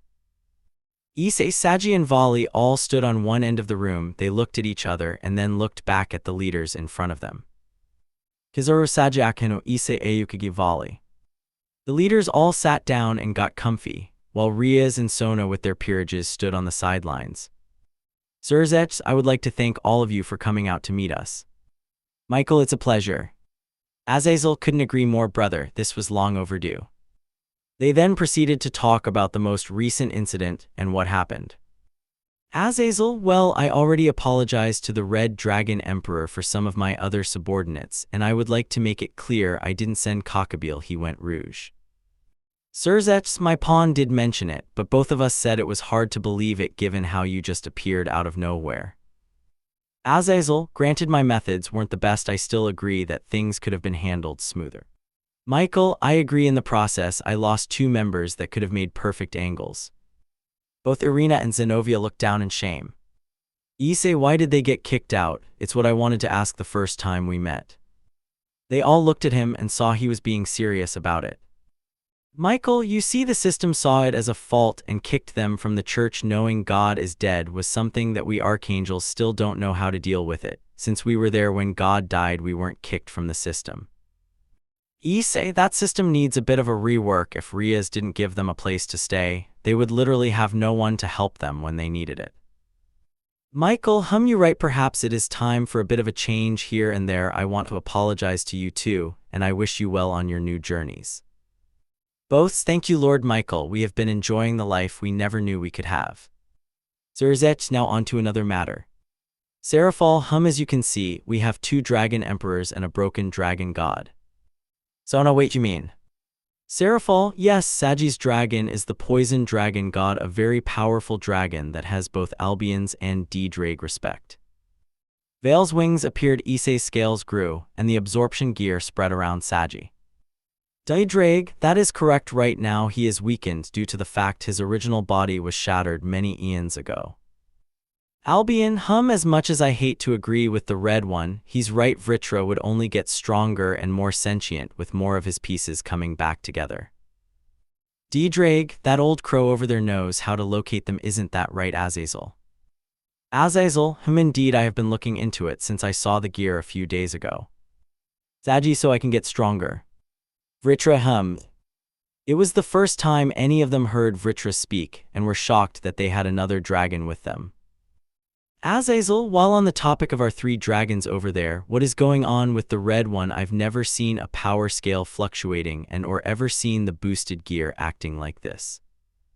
Sirzechs, as you know, Issei was attacked and killed as a human by the Fallen. They all nodded. Sirzechs, when I found him, the gear started reacting to his dying body to try and keep him alive, yet it was too late. He was turned fully dragon by the time I saved him. We have been looking at it as the days go past and he continues to grow stronger, but the gear has been acting like this since he's activated it. Azazel, kid, if you don't mind, like to study the changes. You might be the one person that this might happen to, so I'd like to document it one day. Issei, sure, if my master agrees. Azazel, I've been told to share everything I know and have on every gear, and I have agreed because I get access to resources that I wouldn't normally be allowed to use. Sirzechs, then are we all in agreement? As they were about to pull out of the agreement, a wave of magic washed over all of them, freezing some people. Issei and Volley ran out and started attacking something outside. Sirzechs, looks like humans found us. Magicians really are the worst, don't you think? Seraphal, Saji froze. As well do we do about the others? Azazel, well, look at the one thing we agreed would be the glue of our agreement. Michael, I agree, they are impressive. They watched as Issei and Volley jumped outside and started attacking the enemy. Issei covered himself in scales, caught a light, and then ripped them in 2 as he got his hands on them. Volley then used his gear to divide their magic as Issei got to them to get them weaker so they can handle it better. Sirzechs, impressive, isn't it, Kateria? They looked back and saw a woman standing behind them. She had on a purple low-cut dress that revealed a lot of her body. She stood next to Grafia holding Milikas, who were both frozen. Kateria, they are, but this little one here is very special, don't you think? She ran her finger under his chin. She smiled at them. Sirzechs charged his power, but couldn't both his wife and son be on the line? Seraphal, your reign is over. There is no way for you to regain any power. Kateria chuckles, and we're busy controlling the vampire with the forbidden valor view as we speak with him, keeping all the weaker devils and such frozen. We can take you out with little to no hassle. Azazel made a light spear, but she covered his arm with her serpents, and he cut his arm off to prevent her from affecting him with that power. Azazel, well, I'm out of ideas. Anyone else? That's all I needed to hear. They watched as Issei came back and pounced back in and went for her neck with his large teeth and snapped her neck faster than she could have reacted in defense and tossed her body aside. The leaders watched in shock at how easily he did it. Issei angry no one touches them. He then jumped out of the building they were in and saw him run off into the distance. Sirzechs, at least he's proactive, but I think I need to have a talk about how violent he is. With Issei. He ran as fast as he can, and once back at the club room, he saw that a bit of it was destroyed. He then jumped into the hole in the roof and brought out his new sword and scale sword, then sliced through all of them in cold blood. Both Kaneko and Gasper watched as he cut them all down with no second thought. One of the magicians crawled to him asking for mercy, but he picked her up, beat her in her stomach, then slowly broke her fingers. With each finger he slowly added more pressure to her back, slowly breaking it when she was finally dead. He then turned to the two that looked at him with fear. Issei, geez, look at you two. I mean, they could have placed Kaneko right way up here. Let me help you. He helped them down and brought Gasper back to normal levels, making him calm down. Issei, well then let's get back to the others. Volley is handling the rest of the enemies. He let and Gasper jump on his back, then sped off as fast as he could. Back with the others, the spell wore off and they all looked at each other confused, then saw Kateria's decapitated body with her head bitten off laying not too far from them. Ria's confused, brother, what happened? Sirzechs was with Grafia taking care of her and Milika's, who was about to cry. Sirzechs, the old Satin faction, attacked and Issei took care of her while Volley handled the rest of them.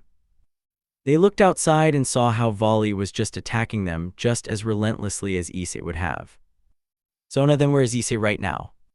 As she said this, he slid into the room with both Kaneko and Gasper on his back. He put them down and then went back into the fight outside. He pulled out both of his swords, set them both alight, and started to cut down anyone with his swords. Gasper excited, he was so cool. Kiba, what did he do? Kaneko, magicians froze all of you, and Issei cut them all down and tortured one of them who asked for mercy. Sirzechs, okay, I won't reprimand him for that, she asked to be hurt more. They all went outside and Issei and Volley had just taken care of the last of the enemy, both breathing heavily. The two were covered in blood and looked ready for more. As they came closer, Issei looked at them and saw they were all right. He was blasted to the side by someone. They all had wide eyes. Issei recovered quickly and instantly shot a dragon plus towards Volley and sent him flying, and they started charging their power higher. Sirzechs plus Azazel, GUIS don't. It fell on deaf ears. Vale rushed Issei and started dividing his power to take for his own. Issei pushed him off and he started to fly into the air. Issei angry, what's your deal? Volley, revenge for my family. Azazel, what family? Volley, my name is Volley Lucifer, the White Dragon Emperor. Their eyes widened when he said this, then pulled out his 8 wings. Volley, I'll end this world. He was knocked down. Then before he hit the ground, he was kicked in the stomach and drilled through the ground. They all sucked in air through their teeth. Volley donned his balance breaker and started attacking Issei, who just grew more scales and tanked the attack, pushing him back to the others. They could hear him breathing. His scales changed again and he charged towards Volley, and they clashed, causing fire and ice magic to spread. They then took off into the air and only red and white streaks could be seen in the sky. Ria's worried, brother, what should we do? Sirzechs, nothing. The more they clash, the angrier they going to get at each other, and then they going to crush one another before it gets worse. They watched as Issei landed on the ground and spat out some blood and wiped his mouth. Issei angry, I'm done with you. He got on all fours and started growing, and turned into a dragon, shocking Volley, who couldn't do this, along with Azazel and Michiel, who didn't know he could turn into a dragon. Issei roared, then charged at Volley as he was getting ready to take a hard hit from Issei. Issei turned into a dragon human and then grabbed him by his neck, then choke-slammed him into the ground, cracking his armor. Issei then ragdolled him, then kicked him in the mouth, all hurting Volley immensely. Volley, you are below Emmy, I'll show you true power. He spread his wings and the world started shaking. Issei, what the hell? Azazel, that move has everything he wants, including the earth. Choose what you going to do carefully. Issei claws started to turn white from Escalon and attacked Volley, breaking his armor. Issei grabbed a piece of it and held it in his claws. They all looked confused as he took it and held it in front of him. Issei, let me tell you something, I'm going to make you redundant. I learnt when I had the twilight healing rings on me that I could use them as long as I had them on me. I wonder if that counts for a piece of it too. Oh wait, don't. He took it in and he screamed in pain as some of his slices turned white and blue energy started to spread around him. They then heard Ddraig's voice shocking all of them. Ddraig's dividiangir taken. They all watched as his scales were changing, adding some white ones into the mix all over his body. Issei grinning now to kick your ass. He brought out his scales again and half of them turned white. He put his hands together and made his blaster, shocking those to see how big it got. Issei cluster bomb. A massive explosion went off, shaking the ground and blowing away some of the others with his power output. Volley fell to the ground and slowly got back up. Volley, I refuse for you to be better than I am, I who shall awaken. A hand then went over his mouth, stopping him from finishing the curse. Hey, not know we are being called, you can finish this later, man. Volley pulled the man's arm away and nodded. Volley, fine, see you around. They left in a portal, ending the fight.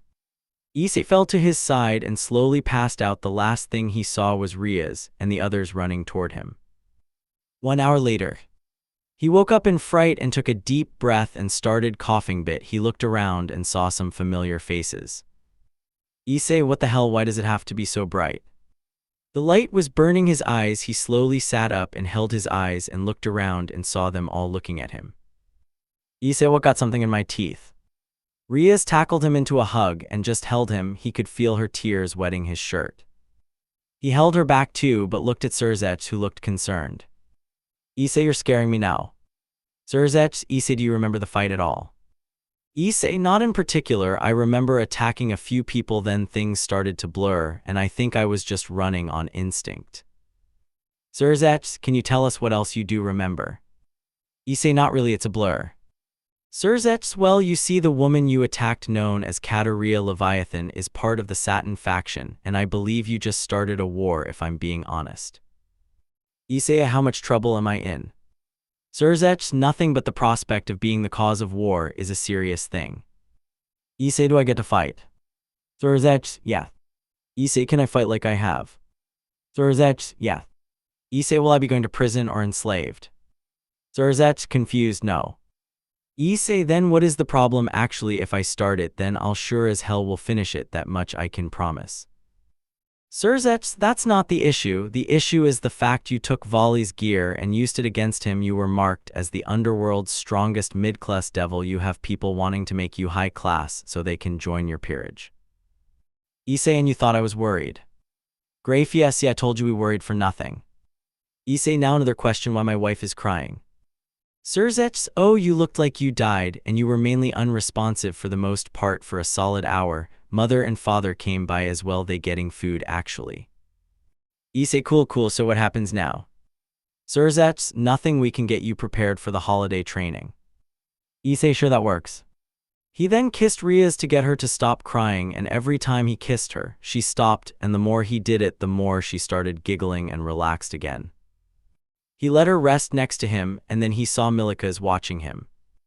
Issei held out his arm and smiled, and Milika's giggled and clapped. Grafia placed him on Issei's lap, and he started playing with Issei's scales on his hand.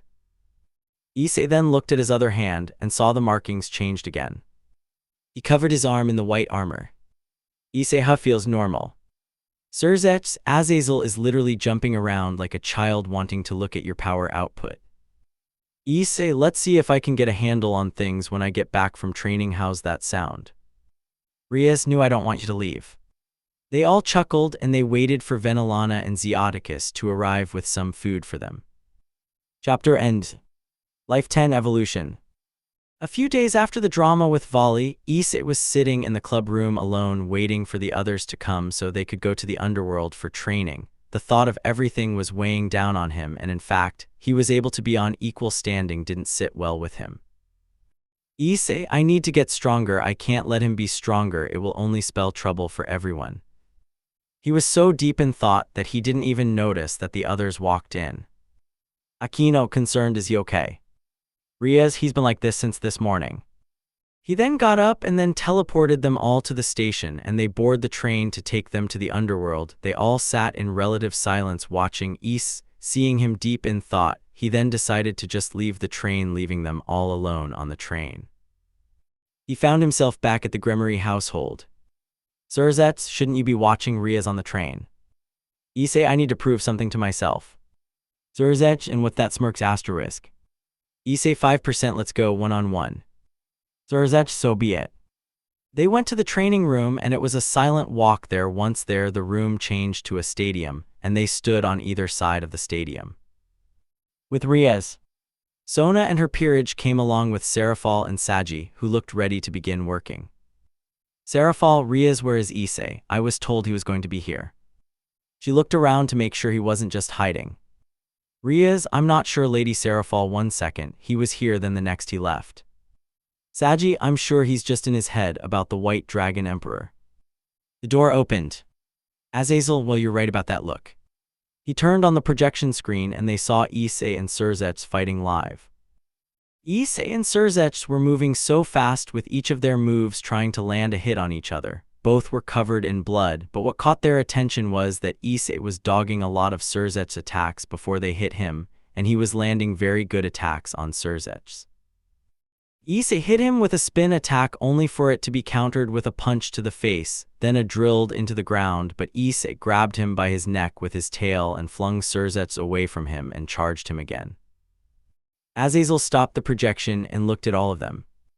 Azazel, there's your motivation to be like Issei. Even though he's more than happy to help you all, there's going to be times when he's not around, and then you need to fend for yourself. Saji, I'm going to get stronger, I must, to stand side by side with him. He had this look of determination on his face that made Sona blush a bit, but it went unnoticed by most of them. The train then made a stop. Sona, well, this is me, I'll see you all later. They nodded and she got off with her peerage. Serafal, so Saji, you ready to be engaged to her? Saji, I'm not sure, it was a small dream, but still it doesn't feel right. Irina, I remember you saying that it was happening, but I didn't think it was happening, if I'm being honest. Serafal, oh, it's happening for sure. Saji here isn't a heavenly dragon, but is part of the Dragon Kings, so if we have him stronger will be better for all of us, because if something had to happen to me, I know I would have trained Saji to look after her when I'm gone. Kiba, that's so nice. Riaz, but Saji, don't compare yourself to Issei, you both have different ambitions, so things will come differently between the two of you. Serafal, she's right, I don't want you constantly comparing yourself to Issei, it will only slow down your growth. He nodded and smiled. They had arrived at the Gremory Tertiary and found Issei outside waiting for them with Sirzechs. Riaz ran to him, seeing him covered in bandages and looking like hell. She held him, and he hugged her back. Serafal, Sirzechs, what happened? We saw you two fighting, but he looks like he was continuously beaten. Sirzechs, he's all right, don't worry about it now. Then our last guest has arrived. A large dragon landed in front of them and looked down on all of them. Sirzechs, Issei, Saji, I would like you to meet Tannen, a dragon king, and he's also a devil. Tannen, greetings, young ones. Issei kissed Riaz, then walked towards the dragon, looked him dead in the eye, then passed out and hit the ground. They wanted to run to him, but Tannen picked him up and held him in his hand. Tannen, dragon rage is a pain to deal with. I'll get it tamed, and this one needs a full workaround. I'll to handle them. He grabbed Saji against his will and took off with them, and they were no longer able to sense them. Riaz, angry, what did you do to Issei?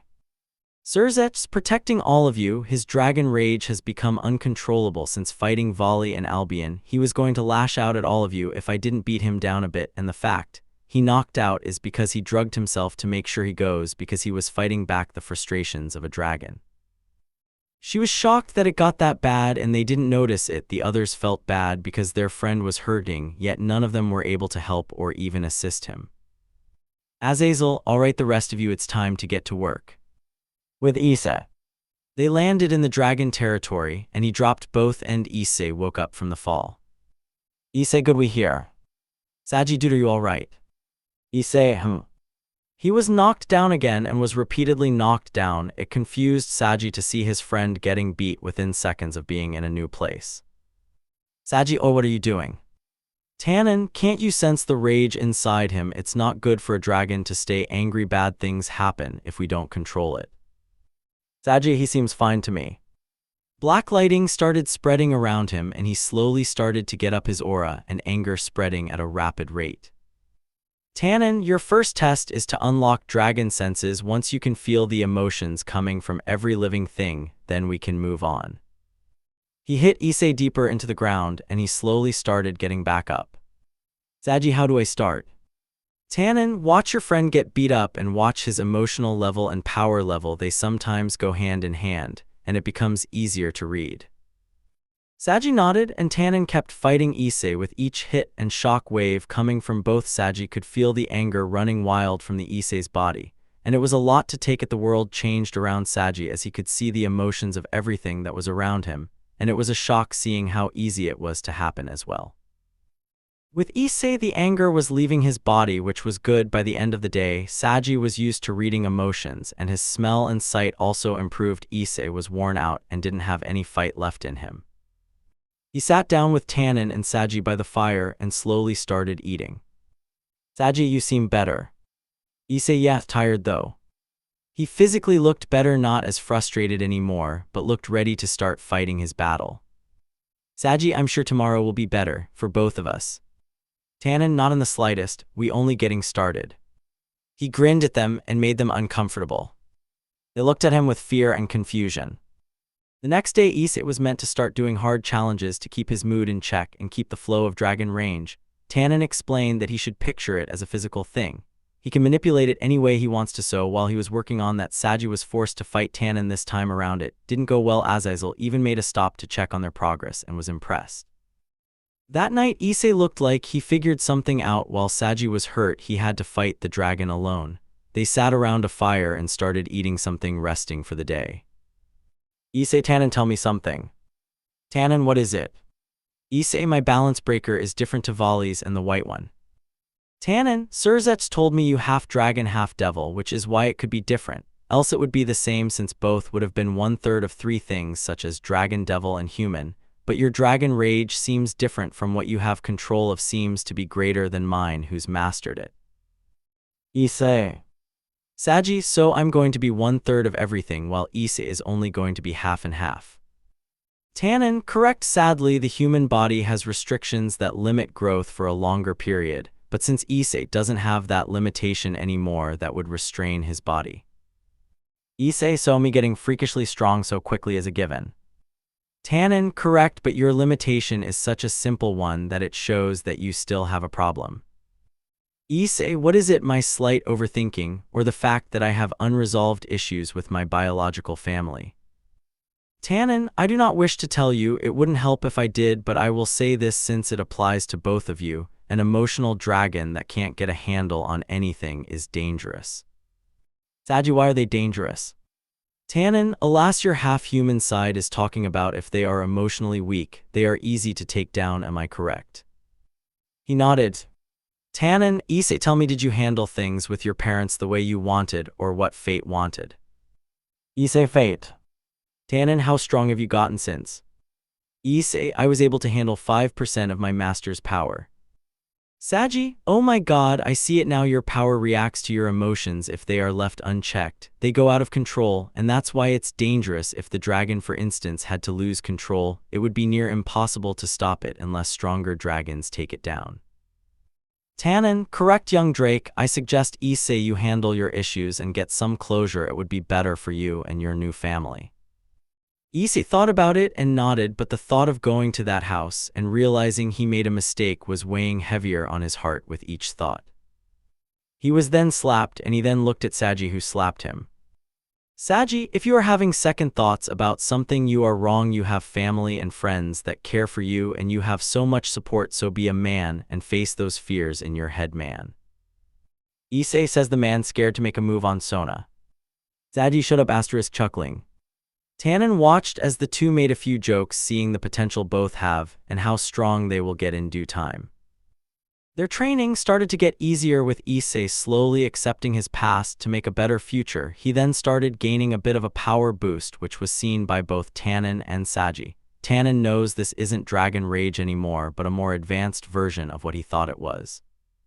He explained to Issei what his new power was and how it was far stronger than dragon rage. Issei was concerned, but Tannen waved it off as maturing into a grown dragon. They all get these abilities, but depending on the training the Drake has, it varies in strength. Saji, on the other hand, managed to get a balance breaker. It was similar to how Issei's scales were when he was fully covered, but different in its own way. When comparing the differences, they noticed that Saji was also getting bigger in terms of muscle mass. They made a few jokes with each other about it. Towards the end of the training, both had to fight Tannen. Saji was able to land a few good hits on Tannen, and Issei was able to go toe-to-toe with him, and they stood on equal ground. During this time, Azazel came to check in and was amazed by the two of them. He took down some notes and power output from both for his research. Tannen, well done both of you. I'm impressed you managed to get a handle on your dragon senses and emotions and learn new skills and abilities. Issei, thank you for the wisdom. I'll come back one day and we can have a drink together. Saji, here. Tannen let off a roar of laughter which shook the ground around them, then saw them off. They decided to fly so Saji could get used to his wings more and the high speeds. While flying, they made small talk. Saji, hey man, you think I'll unlock Dragon Rage? That stuff is strong, making others scared of you, and even using it to alter the things around you. It's a handy ability, but I want to attain that other power you got a grip on. Issei, I don't know how I got it, but with everything right now, first get used to everything else you unlocked. You don't want to be unsure of your powers. Saji, you're right, I'll check it out later or when it happens. They flew over the Gremory territory and then gave each other a fist bump, and then Saji flew faster to the Leviathan territory. When he landed, he knocked up a lot of dust. When it settled, those waiting for him saw the instant changes in his build. He looked better built, and his hair was long. Given he was gone for a month, his eyes said it all. Something changed. Issei, hey everyone. Even his voice was deeper. Riaz ran to him and just grabbed him and kept him in a hug and rested her neck in the crook of his neck. He held her tight, took in her love for him, and took a deep breath. He looked up and saw the others, and they all looked happy to see him back. He kissed Riaz, then let her go and held her hand as they walked back to the others. As he got closer, they hugged him, since not seeing him for so long was the worst for them. They missed him a lot. Issei, so what did I miss? Irina, first off, what the hell, what happened, my high-pitched friend? Issei, my voice wasn't that high-pitched. Akino, a little bit, but this change looks good on you. Issei, thanks, smiles. As he smiled, they saw his teeth had taken on a shaper look and even looked stronger. Zenovia, Issei, we have some news. Issei, who died? Riaz, no one, it's best we show you. They walked into the house, and what he saw was enough to shock him. The Phoenix family was sitting in the living room with their mother and father. Issei, oh, it's the Phoenix family. I was beginning to think Grafia was pregnant again. This earned a hit on the back of his head from her as she walked in, then a hug. Sirzechs, it's good to see you again, Issei. Issei, it's good to be back. Now why is the Phoenix family here? He bowed to them and they smiled. Both Lady and Lord Phoenix were present with their daughter Ravel, who looked scared. Issei sat down with Riaz next to him, and Milikas crawled from Sirzechs and went to Issei. He picked him up and he slowly fell asleep. Lady Phoenix, well, Sirzechs brought up a topic of you wanting a practice peerage. It shocked Riaz and her peerage because all they knew was that they wanted to talk to Issei about something important. Issei, that's correct. I want to know if I can be a good leader or not. Lord Phoenix, a good ambition, but we have a proposition for you. Issei, all right, and what's that? Lady Phoenix, you see, during the engagement of our son Riser and Lady Riaz, you happened to traumatize two of our children, one being Riser and the other being our daughter Ravel. Issei, okay, where are you going with this? Lord Phoenix, our daughter needs more life experience, and Riser has been in his bed, refusing to even go outside, so we will give you Ravel as your pawn or bishop if you can get Riser out of his bed. Issei, first I want to know if Ravel is okay with this and all. I don't want her to be forced into anything. And then she was miserable. Lady Phoenix, he really is different. Well, Ravel, what do you say? Ravel scared, tearing up. I am fine with it. Sirzechs, you don't need to be scared, it's okay. He showed genuine concern for her, so did the others. It was written on their faces. Ravel scared, tearing up. I can't help it. They could see it on her face. She was petrified to be near Issei. He took a deep breath and thought about what he wanted to say, then spoke. Issei, all right, let's do this, then spend a few days with me while I fix your brother, then you decide. Lord Phoenix, so you willing to help our son with the chance of her still saying no? Issei, yay, sure, why not? Even if she doesn't want to, I'm sure someone else will come along down the line, so it's not completely bad, plus this is just a temporary thing, it's not permanent. The family heads were surprised to find out that he was this easygoing and nothing seemed to get him down and was still nice enough to help others. They truly saw him as a sign of hope for all devils. He gave Milika's to Ria's and gave her a quick kiss, then held his hand out to Ravel. Issei, let's see if we can get your brother feeling better. Ravel hesitantly took his hand and they were gone. Venelana, would you like to stay for dinner? I'm sure they would be back later today. Lady Phoenix, it would be our pleasure, smiles. In the overworld, Issei and Ravel landed in a park, and she looked terrified, not realizing that he was going to teleport them. She fell over and held her head in and slowly started to cry. Issei grabbed her, trying to keep her from having a panic attack. She gripped his shirt, slowly starting to freak out. He just took her away without warning. Issei, breath, listen to my voice, listen to my heartbeat. Nothing is going to happen to you. We are having a small date, just you and me. Her grip lessened and she slowly started to relax. Ravel, calming down, okay. He let go of her, helped her up, and dusted her clothing off. Issei, now is there anything that you like? Sweets, cake, savory food, music, anything like that? Ravel, I like to bake. Issei, all right, then let's go have some cake and tea. He held out his hand and she took it and they walked hand in hand. Ravel, Issei-sama, why are we holding hands? Issei, it's for protection, for anything could happen, so while we are out it's my job to protect you and make sure nothing happens to you. Ravel, oh, okay. She started getting blush because his hands were hard yet so gentle. This was a first for her to see someone who even let her have her own opinion. They arrived at a cafe and Issei got a table for them. He sat her down and pushed her chair in for her, then sat down himself. The waiter brought some menus for them. Issei, give us a few minutes, I'll call you when we are ready. The waiter nodded and left them be. Issei, so want to tell me why you're scared of me? I'm not a monster 90% of the time. Ravel, looking down, it started when we first met and you made me keep quiet. That's when I realized that you're a dangerous person to be around. Then at the engagement party I was trying to make sure everyone had a drink or something on their plate, and then it felt like I was going to die, and when I looked I saw you looking at me. It scared me enough to need to change my underwear. She slowly started to turn red from admitting that to him, and he knew exactly why. It was his dragon rage that messed her up. Issei, sorry about that, but I'm guessing there's more. She nodded. Ravel, looking down, then when you broke my brother it scared me because no matter what I thought or did I could picture you doing that to me, and when you tore off his wings it pushed me into the state you see me in now. He could see it, he messed her up.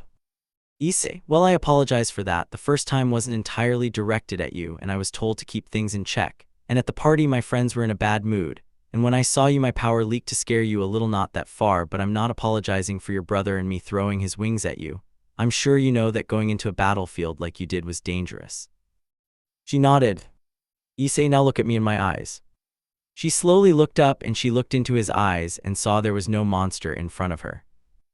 Issei, I'm not going to hurt you. I'm not going to mentally or emotionally hurt you if you become my pawn or bishop. We're going to be friends who have full trust in each other, and I'll help you with anything you want to make sure you're happy. He held his hand out, and she looked at his hand. Issei, if you take my hand right here and now, we both agree to let the way we meet stay in the past and we have a good friendship and partnership in the foreseeable future. She looked into his eyes and she could see his sincerity, no hostile intent, and a calm aura around him. She saw a light around him that made her feel safe and protected as long as he was around. She didn't know why she held his hand and smiled. Ravel smiling, then I'll be in care, Issei-sama. Issei smiling, cool, now then what do you want? Ravel, I see some strawberry cheesecake. Issei, oh yes please, let's get some, then we can go handle your brother. She smiled and nodded. After eating their cake, they teleported to the Underworld Phoenix residence. Back at the Grummery territory, Lord Phoenix got an alert that the Red Dragon Emperor was in his home. Lord Phoenix, that was fast. Sirzechs, I'm assuming that Issei managed to break Ravel's walls and got her to trust him. Sirzechs, that seems about right for my pawn. They were all surprised that he even managed to get her to leave with him in the first place. Back with Ravel and Issei. As they walked towards Riser's room, Issei could already hear him crying about his loss against him. Issei, damn, how long has he been crying? Ravel, how long was it since the fight? Issei, 2, maybe 3 months, 6 months since. I lost count because this fight wasn't anything to me. Ravel, well, he's been crying since. As they got closer, Issei saw his peerage, and they got on the defensive, seeing that he was in the house and walking towards Riser's room. He used his new dragon skills and made them all kneel in front of him. They were confused. They tried to get up but couldn't. Ravel, confused, why are they kneeling? Issei, I made them kneel. Ravel, how? Issei, remember I looked at you and you were scared of me. Well, same concept, but I'm still learning. Ravel, interesting. Issei, now all of you, I don't care if you hate me, but I'm getting that ass out of bed and going to watch me do it. He kicked the door in and they heard the grisliest scream ever. Issei came out with Riser in hand, dragging him on the group. Riser, angry, unhand me. Who are you to lay a hand on me? Issei let his dragon aura run wild, and he realized who it was and started screaming and kicking in fear. Riser, scared, let me go, I don't want to die.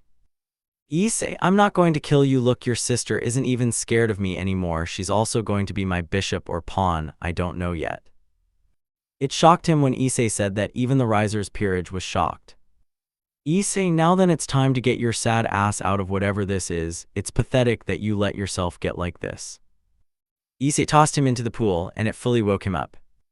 Issei then changed into swimming clothing. Ravel and Riser's peerage was shocked to see how built he is. Seeing the markings over his body concerned them, and made them interested in learning more about it. Ubeluna, Ravel, San, are you going to be part of his peerage? Ravel, yes, it's only temporary though, but time will tell to see if I become a permanent member. They watched him dive into the water and made Riser swim, and each time he tried to get out or fly, Issei then used his tail wrapped around his neck and kept him in the water. Issei intentionally turned it into a game and got Riser more involved, to the point his peers and Ravel just sat and watched them swimming, seeing Riser already in a better mood and chuckling with how Riser was trying to get out of the water. While they watched Issei make Riser play the game, they were surprised to see that he was challenging Issei more and more to get out, and Issei didn't let that happen. Riser was laughing like a madman, so was Issei. After an hour, Riser calmed down and realized what happened and was shocked by how easy it was to get him to relax. Riser, wait, why are you doing this? You have no reason at all to help me, yet here you are in a pool with me making sure I'm better. Issei, honestly, I think getting you and your sister out of being scared of someone that you're probably going to see a lot would be better, but both your parents cared enough to ask me personally to help you, and in return, I get to have Ravel as my bishop or pawn. Riser, still. Issei, oh well, you seem alright now, and the fact that I haven't been called back yet shows your parents are still at the Gremory house, so come on, probably going to have dinner there. He got out of the water and the girls watching started to blush, including Ravel. Seeing his wet muscles was enough of a turn-on that none of them could help blushing at him. Issei, Ravel, come on, let's go, your brother can meet us later. She nodded and ran to him, and he teleported them back to the Gremory mansion. When they arrived, Issei was still in his shorts and shirtless. He was in front of all of them at the house, and they looked shocked to see him like this. Issei, oh hey everyone, how was the day? Sirzechs, pretty good, but He gestured to Issei's everything. Issei, oh sorry, I forgot to change, but I spent the last hour or two swimming with Riser. He's good now. Lady Phoenix and Ravel. They all looked at her and they saw a smile on her face, and she took his hand. Ravel, I would like to be Issei-sama's bishop *, smiling *. Issei, I'm a miracle worker, Riser, who will meet us here in a few minutes. Both Lady and Lord Phoenix looked beyond pleased with the results and even thought about how difficult the task was, yet the person that caused this to them fixed it in less than a day. Venelana, Issei dear, these markings on your body look different, well, the ones on your arms and the back of your neck. She came closer with Grafia, and they were examining the new markings. Grafia, she's right, they even feel warmer. She traced a finger over them, and they saw it turn red then back to black. Issei, oh, the armor changed again. With the full control of my balance breaker form and dragon form, they changed again. Sirzechs, you never really told us about your time with Tannen. Issei, oh well, how about over dinner? Xiotics sounds good to me. Issei, Ravel, you can relax, you don't need to get into being part of my peerage right away, we can handle that later, but for the time being enjoy some time with your parents, I'm going to go and shower. She nodded and hugged him, and when she let go, he messed up her hair and he left. Grafia, I'm impressed it took less than a day and he helped both. With Issei. He walked towards his room and found Riaz reading in the room. She didn't see him walk in, so he snuck up on her and then pulled her legs, pulling her toward him. Then she screamed in excitement, seeing his back. He held her down and showered her with kisses. Issei chuckling hey. Riaz giggling hi. They held each other and Riaz got her charged, holding him. She loved being in his arms. Issei moved his head next to her head and whispered in her ear. Issei, whisper, I don't care if you showered or not, I'm going to go take one right now and I want you with me. She grew a blush and his breath by her ear sent shock waves through her body. Riaz blushing lead the way. They went to the shower and started to make out in the shower. Issei used his sharp teeth to leave a few bite marks on her, and she loved being marked by him. She gave him love bites around his neck and chest. When they were done in the shower, they got dressed and walked hand in hand with the guests and family. Venelana, oh my goodness, what happened to you two? Riaz still had a bright blush on her face and just held his arm. Issei also had a bit of pinkness on his face as well. Issei, don't worry about it. Ravel, are you sure about that? He looked at her and she was snickering at him. Riser, you waste no time, do you? He walked to Issei and shook his hand. Issei, not at all, I went a whole month without her, but how are you feeling? Riser, surpassingly much better than when you dragged me out of bed this morning. Issei, sweet. They all sat down for dinner and it was brought for them. Riaz sat on Issei's right and he had his hand on her thigh. Sirzechs, Issei, why don't you tell us stories of what your past month was like? Issei, I was beaten senseless. Razor, someone managed to beat you, that's not your master. Issei, Tannen the Dragon King was slamming me into the ground every 5 minutes to control my dragon rage, and I can use it in different ways like making people submit to me, or even use it as a physical attack like with my fists, making me inherently stronger with each hit. My aura changed as well, which works with the technique. They were impressed he managed something like that in a month. Riaz light blush, what else did you learn? Issei, fighting styles and techniques with my fire and energy made what I can do more stable. Other than that, nothing else happened besides being beaten. They made small talk with each other, and when the Phoenix family left, Riaz and Issei retreated to their room and started kissing again. Issei, I missed you.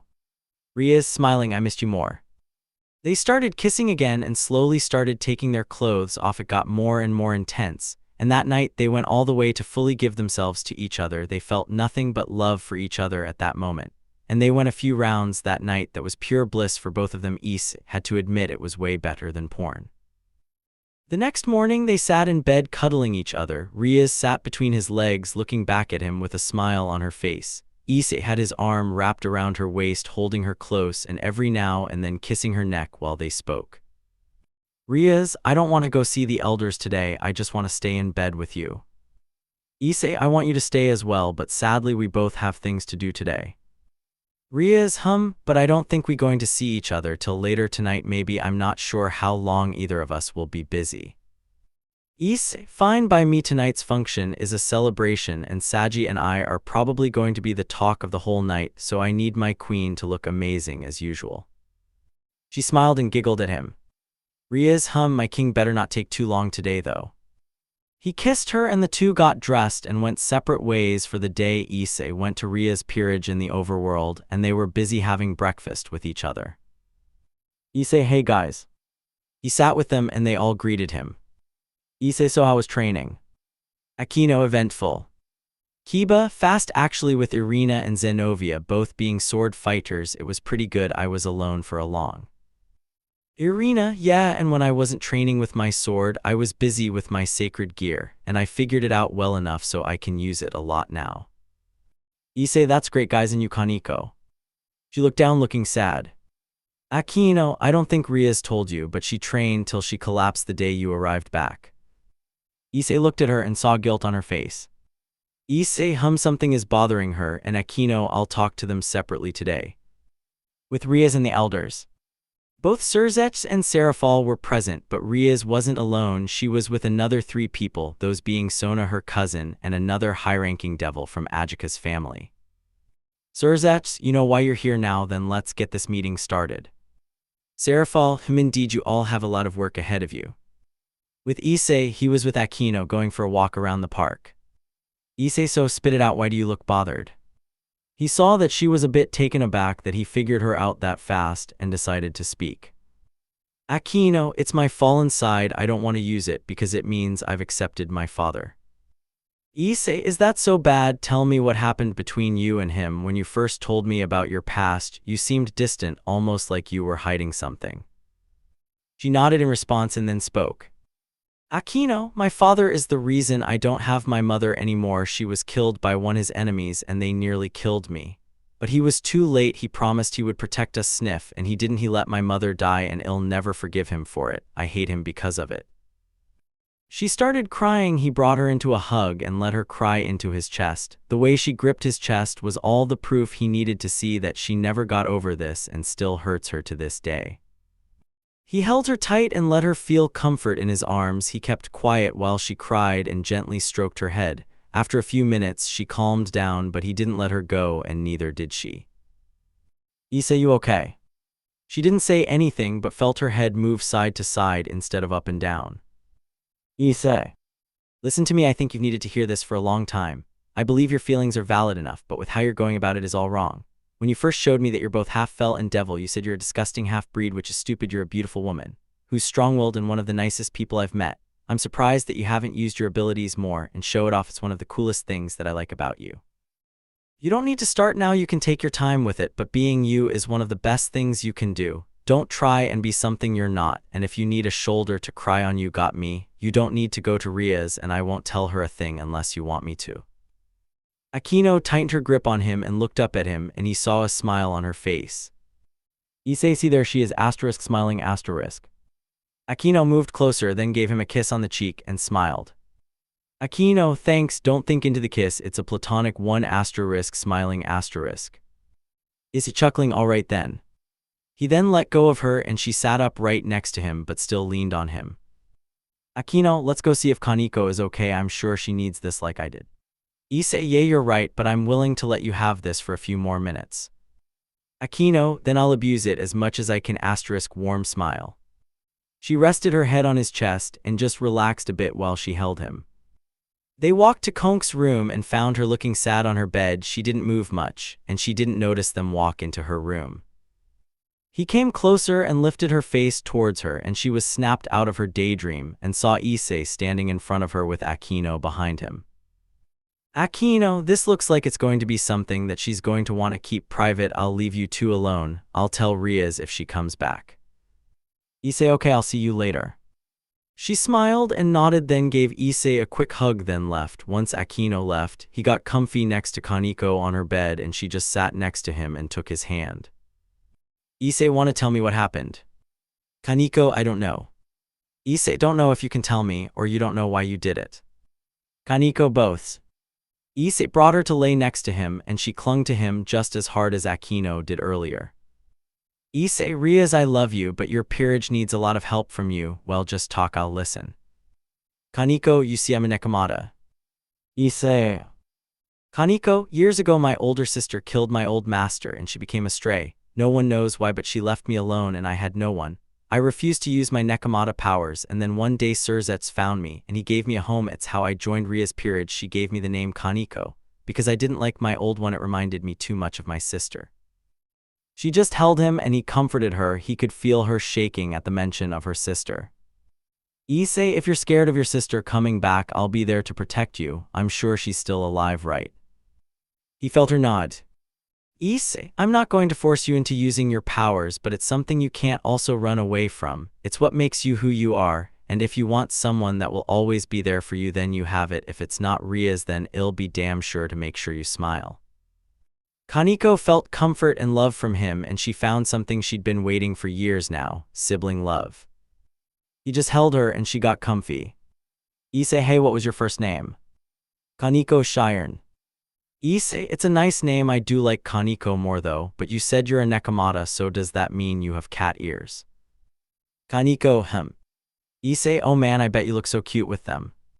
She sat up and he saw a smile on her face. She then brought out her ears and tail, and he grabbed her, bringing her into a hug, making her giggle a bit. Issei, I could just snuggle you up, you're so damn cute. Kaneko, happy, thank you, Issei. Issei, what for? I'm always going to be around, and I made a promise to protect my loved ones, so don't worry about it, all right? She nodded and lay next to him again. Kaneko, why do you want the fired chicken to be your bishop? Issei had to hold back a laugh, knowing why she called Ravel fried chicken. Issei, I asked Sirzechs to help me find a temporary bishop or pawn for me so I can practice. I'm not sure to whom all he asked, but her family was the only one to offer her to let me practice with my peerage. Kaneko, I don't like her, she's going to take you away from me. She cuddled into his chest and purred softly. Issei, chuckling, relax, she's not going to take me away from you, don't worry about it. Kaneko, pouting, He got her out of the room and they found the family sitting and having tea with Riaz and the rest of her peerage. Riaz, hey you two, everything okay? Issei, never better, smiles. Everyone felt happy. Seeing his smile brought a sense of safety and even love with him around. They all sat down, and Milikas crawled to him wanting to pick up. Issei picked him up and covered his arms in scales, and Milikas was playing with them as happy as could be. Venelana, Issei dear, did you and Riaz happen to bond the other night? The world around Issei and Riaz shattered, realizing Venelana knew they didn't even expect it. They just panicked, not knowing what to do. They looked at each other, then both turned bright red. The others had to hold back a laugh not to mess with them more. Issei blushing, Riaz blushing, Both didn't know what to say. Venelana smirking, then I can assume that I can expect more grandchildren soon then. Issei fell off the couch and Riaz did the same, only difference was Issei had fallen off the couch and still held Milikas to make sure he didn't fall onto the floor. He covered his trying to hide his blush. After he fell, he set Milikas on the floor and buried his face in his hands. Milikas could only laugh at him. Riaz had curled into a ball trying to hide her blush. She couldn't believe that her mother had done this in front of her friends. Milikas laughing, Issei. This shocked all of them, realizing Milikas said his first words were Issei. Grafia shocked, his first words. Sirzechs shocked, I don't believe it. Issei surprised, what was that, buddy? Milikas laughing, Issei. Issei instantly sat up and looked at him, then looked at Sirzechs and Grafia. Issei, I'm so sorry, his first words were my name and not mama or dada. It surprised a few of them that he was apologizing for it when all of them knew that this would be the case. Sirzechs, Issei, relax, we are not upset, we're delighted that his first words were your name, smiling. Milikas happy to dada mama ite. It shocked them again as he was calling them to look at Issei being embarrassed. They couldn't help but smile at the child. Riaz, wow. Grafia grabbed both of them and brought them into a hug. Sirzechs, what a wonderful day, let's hope tonight goes well too. Issei, yeah, no kidding. They all went their separate ways to go and get changed. Riaz and Issei both fell onto their bed and both red-faced. Riaz, I can't believe she just called us out like that. Issei, I feel like she wants us to die from embarrassment. Riaz, Issei, how was the meeting? Riaz, it was good, I declared I want to be a raiding game champion, and all and the rest said what they going to accomplish as high class. Issei, cool, glad it went well. Riaz, hey Issei, can you tell me something? Issei, sure. Riaz, why do you smell like Akino's perfume? Riaz climbed on top of him, held down his arms, and made sure he was looking at her. Issei, I'm not going to tell you details because they only wanted me to know as of right now, but Akino had a breakdown and I stopped Kaneko from having one. I just comforted them and helped them relax since I didn't know when you were coming back. He saw Riaz's face grow concerned and sad. Riaz, was it Akino's father and Kaneko's past? Issei just nodded but didn't expect her to hug him as tight. Riaz, thank you, you've helped everyone in my peerage. I knew about the problems and I didn't know how to bring it up or fix it. Whenever I did, they became more distant than they were before I brought it up. Issei brought her into a hug and gave her a kiss. Issei, I don't mind, I know you would like them to come to you, but I think they are more comfortable with me. I will ask them if they want me to tell you. so you know what's going on, and they agreed, but they didn't want you worrying about this right now, that much I know. Ria's, okay, I'm okay with it. I've been trying for a while now, but I know not everyone can just talk to everyone, so I'm happy they are opening up about it. It's better than no progress about it. Issei, now I don't want you to feel like you are useless about this. Not everything is in our hands to control. I don't want you stressing that they don't trust you. It's probably why they came to me. I want you to understand that no matter what, they are putting you first. She smiled and nodded at him. Issei, good, now let's go and have a bath. Ria's, I like that idea. Chapter ends. Life 11, A Night to Remember. The night that they had all been waiting for finally happened. A meeting between all faction leaders, including gods. It was once imaginary, but now with everyone in agreement, why would there be a problem? Issei and Ria's walked in front while the others listened to what they were saying. Ria's, my love, please, I don't want you fighting with other high-class devils. Issei, that gives even more incentive to fight them. If they like Riser before I get to him, then I'm hurting them, especially if they start a fight. Ria's, that's the exact opposite thing I want you to do. Irina, how about if an attack is directed at one of us, then you can fight? Ria's, I like that idea better actually, thank you, Irina. Irina, it's no problem, asterisk smiling asterisk. Issei, oh man, why must the two important people in my life gang up on me? Ria's, is because we know what is better for you. Irina, she's right, there's no need to go around picking fights for no reason. Ria's, I couldn't have said it better myself. Aquino realized something between all of them. Irina and Ria's are the closest people he's got. Sure, the rest of them are okay, but the two most important are those two. Aquino, hey Issei. Issei, hem, what's up? Aquino, after the event, would you mind singing for us? Issei, I'll see what I can do. Irina, oh yes, please sing for us. Ria's, yes, it's been a while since we heard you sing. Issei, okay, fine. Aquino, wow, you really will only listen to these two. Issei, how, what do you mean? He looked back at her so confused, and the others could see it. Aquino, you just said yes to something that you told me you'd think about. Issei, confused, really? He looked really confused and didn't know what to think. It was the first time it's ever been pointed out. Kiba, interesting, I'm seeing myself too now. Zenovia, Irina, how did you manage this? Ria's is understandable, but how did you get to this level? Gasper, it's weird, are all men like this? Issei, no they are not. Kaneko, he's what most people will call whipped. Issei just looked back at her with a dumbfounded face, and they all chuckled at him. Irina, now that I think about it, it's just been like this since we were kids. The only thing I couldn't get him to do was be altar server. Issei, and you never will, asterisk grinning. Kaneko, don't you have any worries that these two can probably get you to do anything? Issei, I don't know actually, but I know both of them would use it against me. Ria's, well, you're right, I wouldn't want you to do something that you wouldn't want to. Irina, I haven't made you do anything dangerous. They arrived at the door where the other young devils were. Ria's, promise me you won't do anything unless it's about to hurt us. Issei, fine, I promise. As she opened the door, a ball of light was moving towards them and nearly hit Ria's right in the face.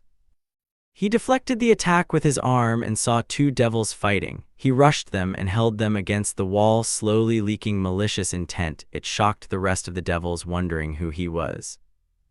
Aoi, let me go. Issei, angry, you're not in your own home. Show some respect, your attacks nearly hit my fiancé. They looked and saw Ria standing by the door. And so what if it hit her? He started adding more pressure to their necks, restricting blood to their brains. Issei, say sorry or I'll end you right now. More of his power leaked, freaking out everyone present. The two devils had no choice and nodded. He let them down and then forced them to kneel in front of Ria's, and they apologized to her. He then tossed them aside, ending the conflict.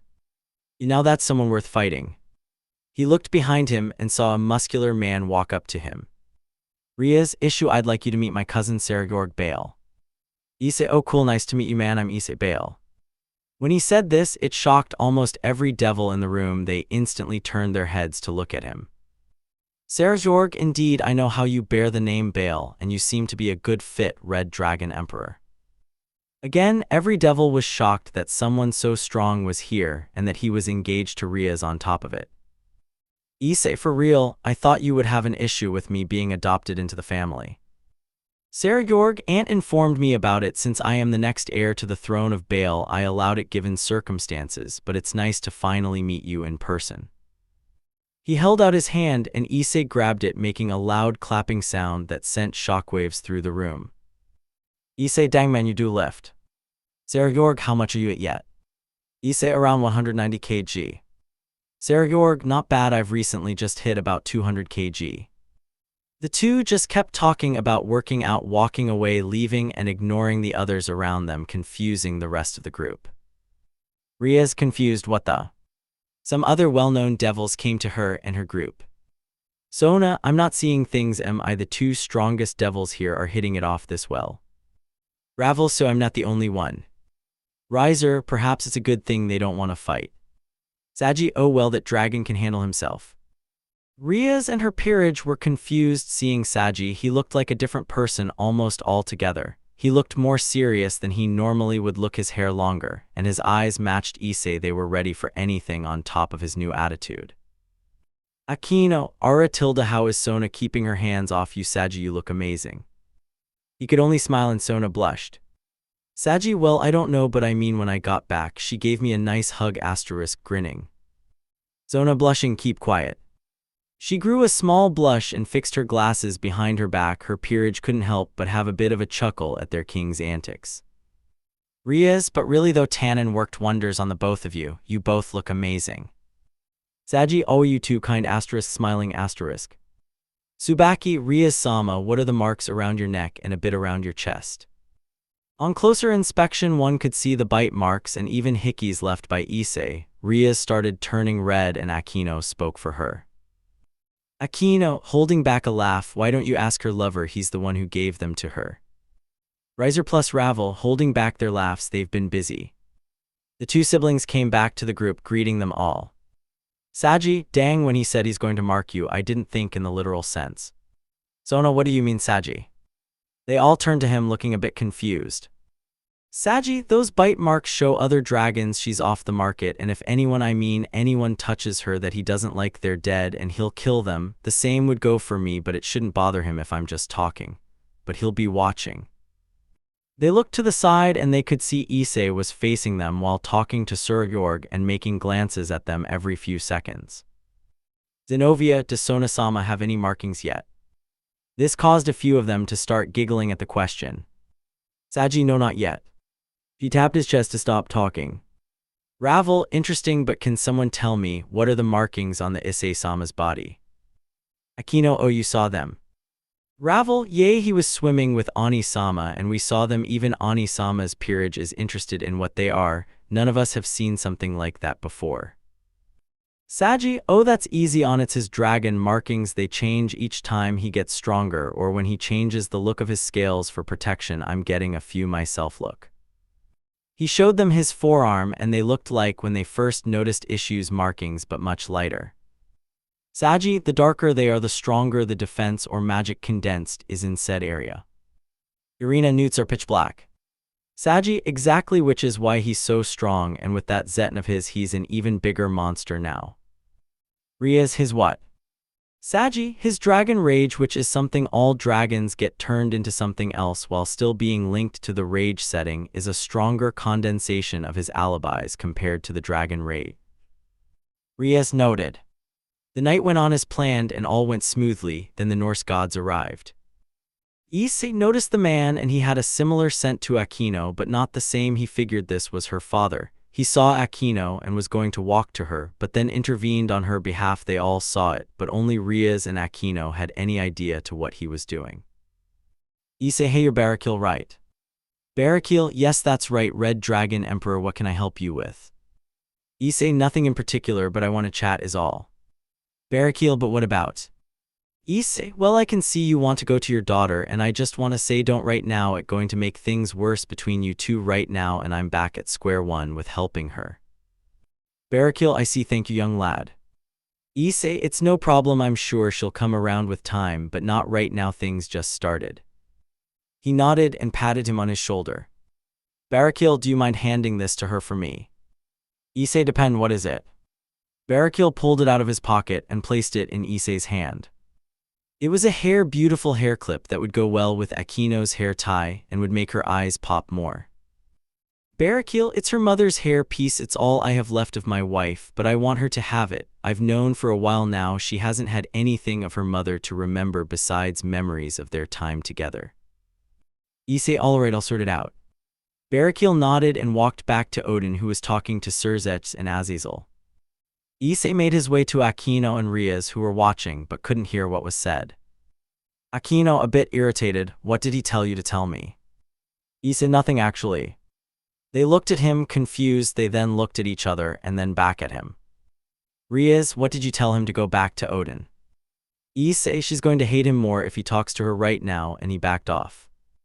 Akino, surprised, really? Issei, yeah, but he did say to give you this now before you tell me you don't want it. It's your mother's hairpiece. He said he's had it but now wants you to have it so you have something from your mother besides the memories. He gently took her hands and placed the hair clip in her hands, and she nearly started crying remembering when her mother wore it.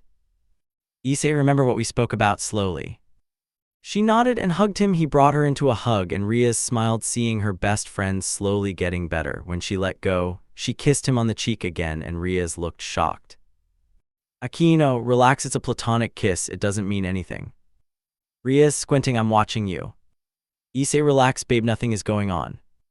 He gave her an actual kiss and then saw Sirzechs call him over. Issei, looks like I'm needed, I'll be back girls.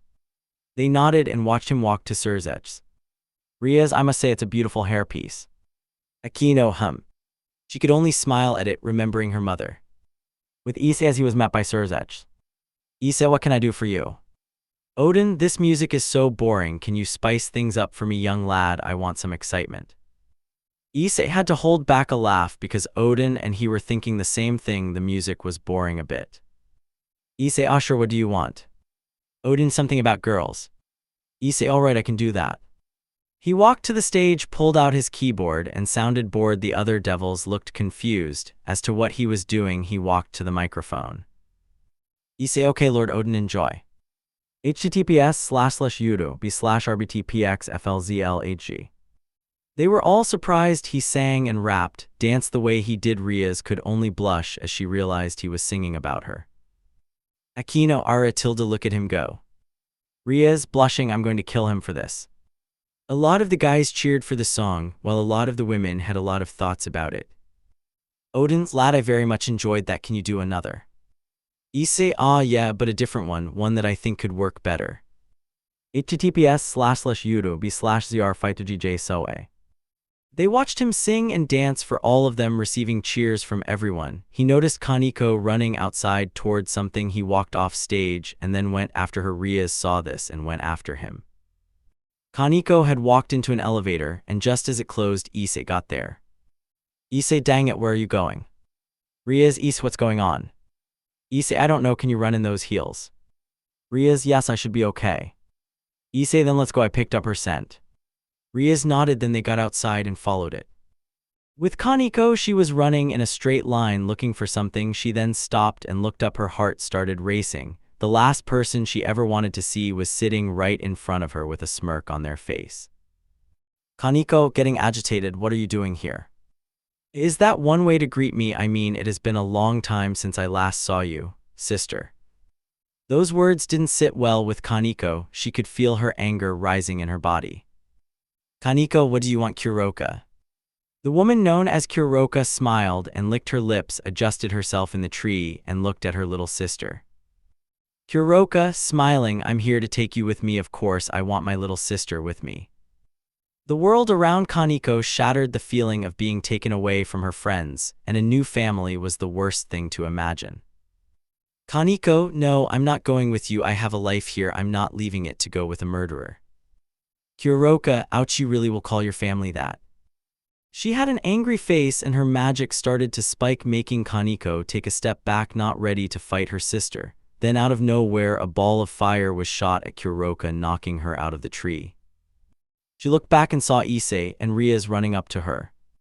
As Issei got there, he grabbed Kaneko and checked to see if she was okay. Issei, good, you're not hurt. He saw the woman in the tree, but only focused on Kaneko. Kuroka, how rude of you.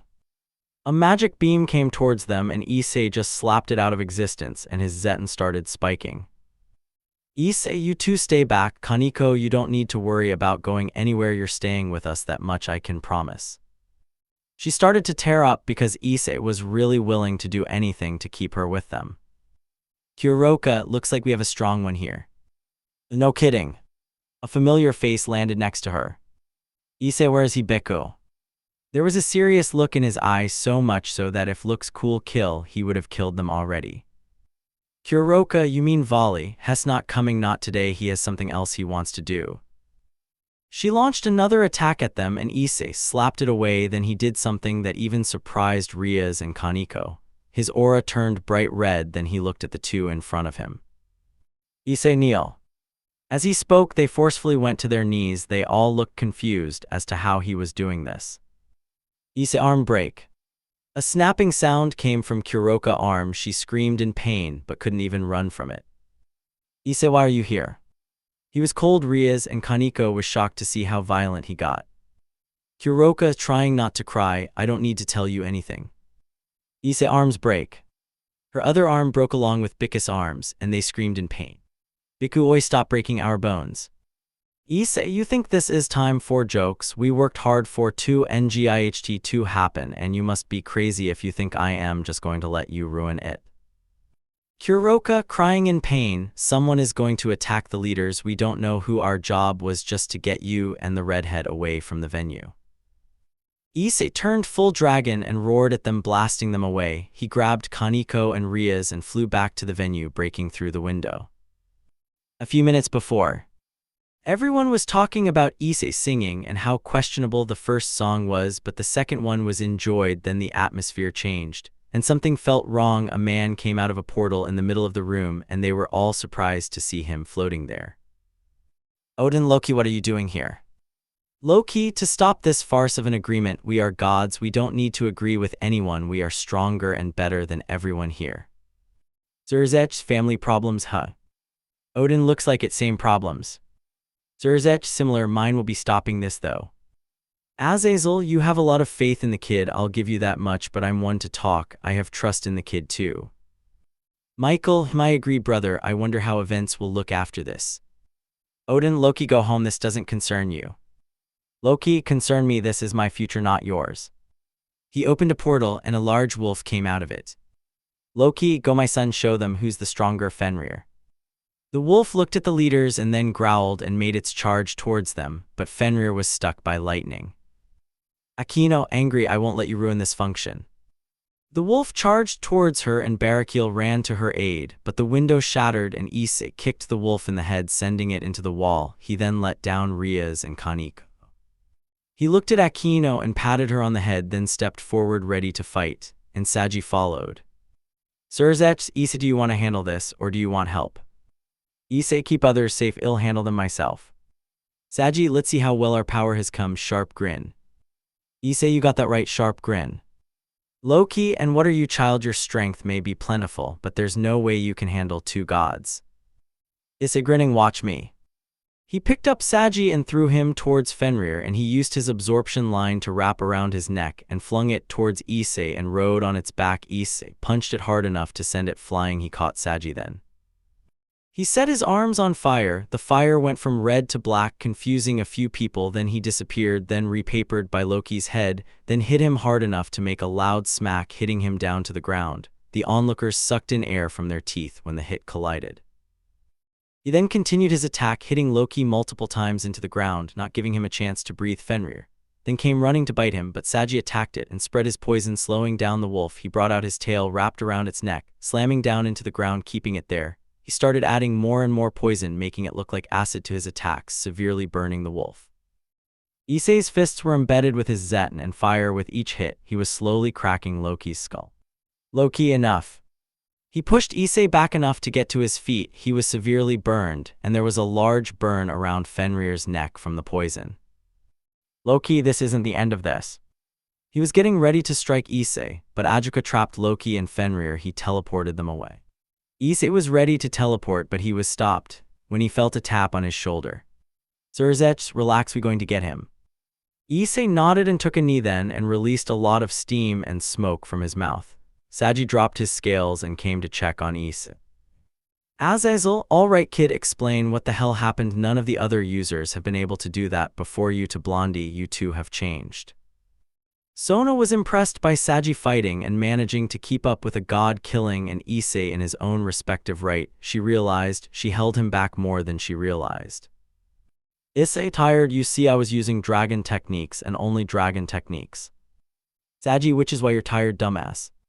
Michael, interesting, you seem to double your power output as well, it's very impressive. They looked at him and saw he was tired and was about to pass out. Issei, thanks, where are the others? Sirzechs, making sure everyone else got out. Issei, cool.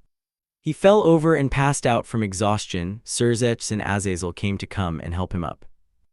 Azazel, looks like he has a limit with those moves. Sirzechs, I'll let Sarah fall and the others know. They nodded and helped him get sorted in the infirmary. They needed him to be ready. They had a plan in place. All that was left was to make sure it was done properly. Chapter done. Life 12, uncontrollable.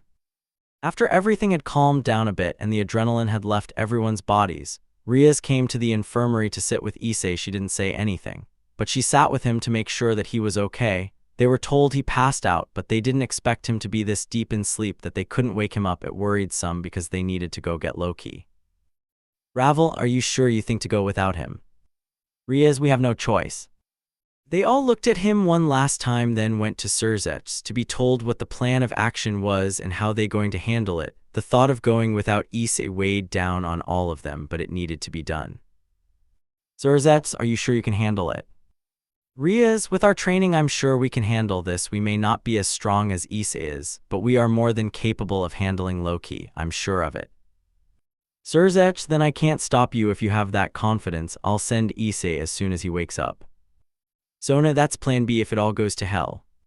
Seraphal, look, I'm going to send Saji with you. He's a better fighter and managed to lay a hand on me in our one-on-one spar, and I heard he managed to keep up with Issei and Fenrir, so he has my confidence in the field. Sona and her peerage were surprised to see that he'd come such a long way. He stepped forward, covered himself with scales, and stood behind Sona and her peerage. Saji, determined, let's do this. Odin, I'm sending my assistant with you. Rosways here will accompany and assist you with your battle. Rosways, I'll be in your care. She bowed to them and they bowed back to her. Odin, better watch out for this one. She can't land a man. I think it'll affect her fighting skills, but nonetheless let her help you. Rosways looked at him shocked and sad. The rest of the girls looked at him confused. Riaz, don't worry about it, let's get moving. They teleported away and found themselves in a barren land with nothing but sharp spikes surrounding the area. Aquino, what a sad-looking place. Kiba, keep your guard, we need to be ready for anything. Irina plus Zenoviva, hi.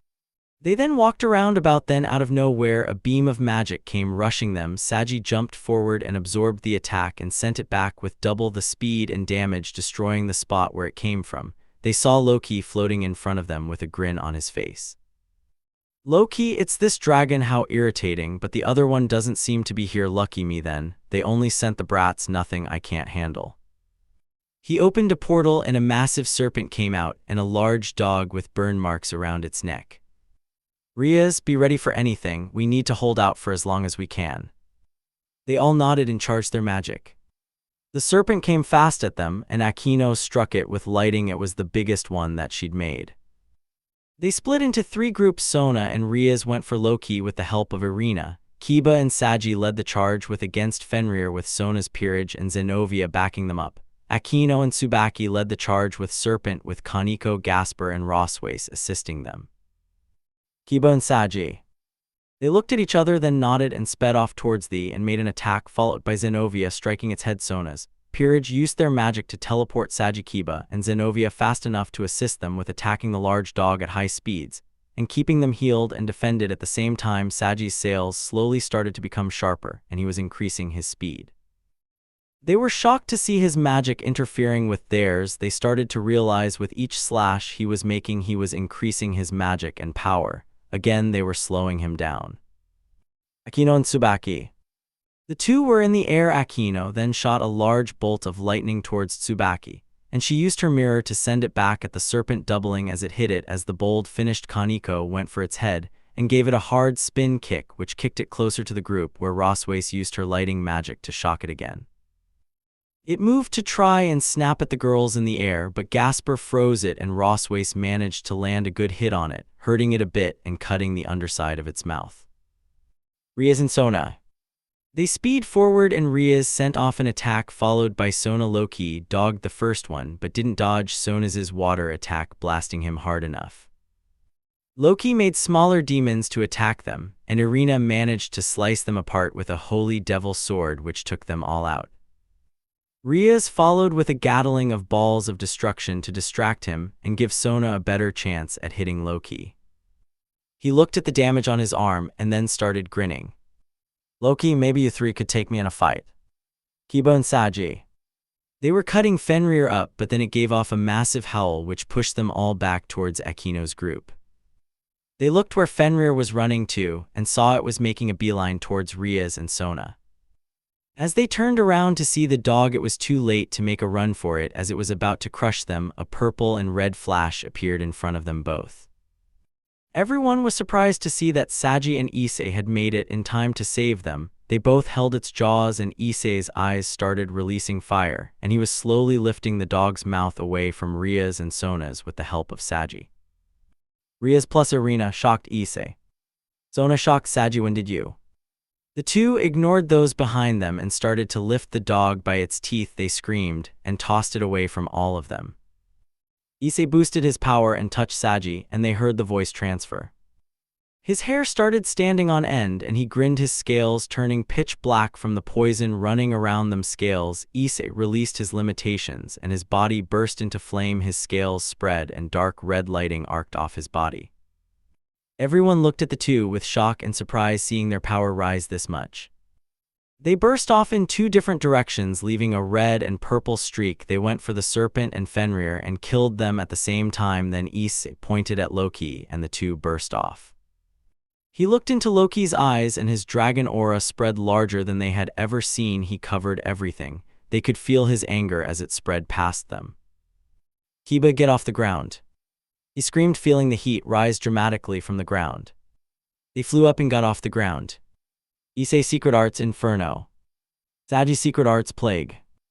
They watched as Issei moved in a way that the ground started to get hotter and then burst into flame. Issei was in the middle of it. Horns and scales started growing off his body with fangs ready to rip into Loki's neck. Saji came from the opposite end, creating a storm around him with purple lighting. They could smell the poison and acid coming from him, his claws ready to stab Loki in the chest. They charged Loki, hitting him to the ground, which started burning him, but what surprised them was the snake's body burn away. But Fenrir didn't, it just got away from the fire. Issei was speeding up his attacks, with each hit beating Loki, cracking one of his bones. With each hit, Saji was matching Issei with the speed of his attacks, poisoning Loki. The two were slowly overwhelming Loki from attacking. He tried to distract them with clones, but their eyes darted to the real one, and they knocked each of the clones' attacks away as they ran towards him, slowly turning into streaks and darting towards them.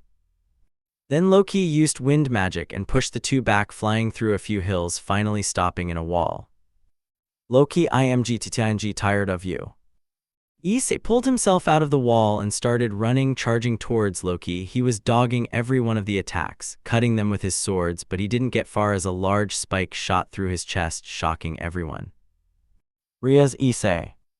Loki lodging good riddance. Saji appeared behind him and Sucker punched his head, making a shock wave with each hit, blowing the others away from the fight. Riaz ran to him and held him. Irina tried to get to him, but was pushed back by another attack from Loki and Saji, trading blows and pushing the rest of them back. The girls all had tears in their eyes, not wanting Issei to die yet. Riaz crying, please no, not yet, please, I can't lose you, please. Issei bleeding out, it's okay Riaz, I'm going to be okay.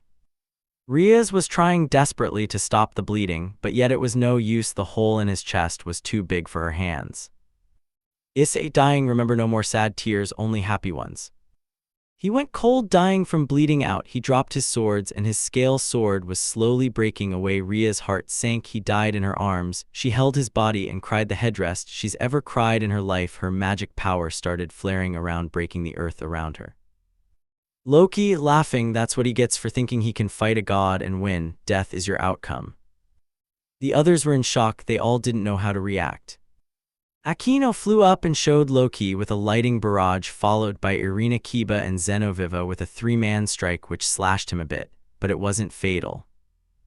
Sona and her peerage set off their own attacks to help Saji, but he was the worst. He went full balance breaker and used his lines to rag doll Loki into the ground repeatedly, but he pushed them all back. Loki is laughing, why bother fighting, it's all useless, you all die here and now. He started creating a large magic circle with enough magic to kill them all in seconds. With Riez, she held Issei, slowly shaking him while crying her heart out for him to come back. Then something fell out of his pocket. She saw it and picked it up and saw what it was and was surprised he had it on him. Loki, damn it, Fenrir is dead, but no matter, I can always make another one, but you won't survive this.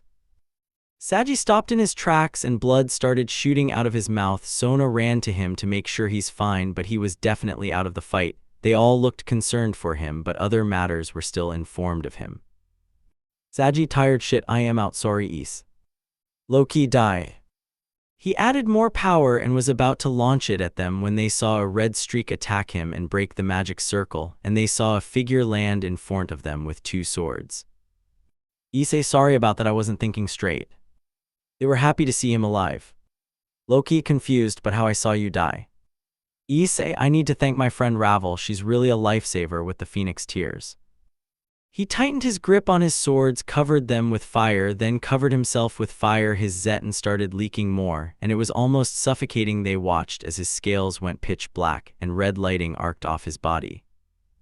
Issei then charged Loki, hitting him faster than he's done. Before not giving him a chance to attack, he drove his blades through his chest and then kicked him into the air, and followed as he went past Loki. He stopped midair and released all his power, shaking the whole island, and shone a bright light. An object moved towards him, and he caught it, and lighting started rapidly spreading around him.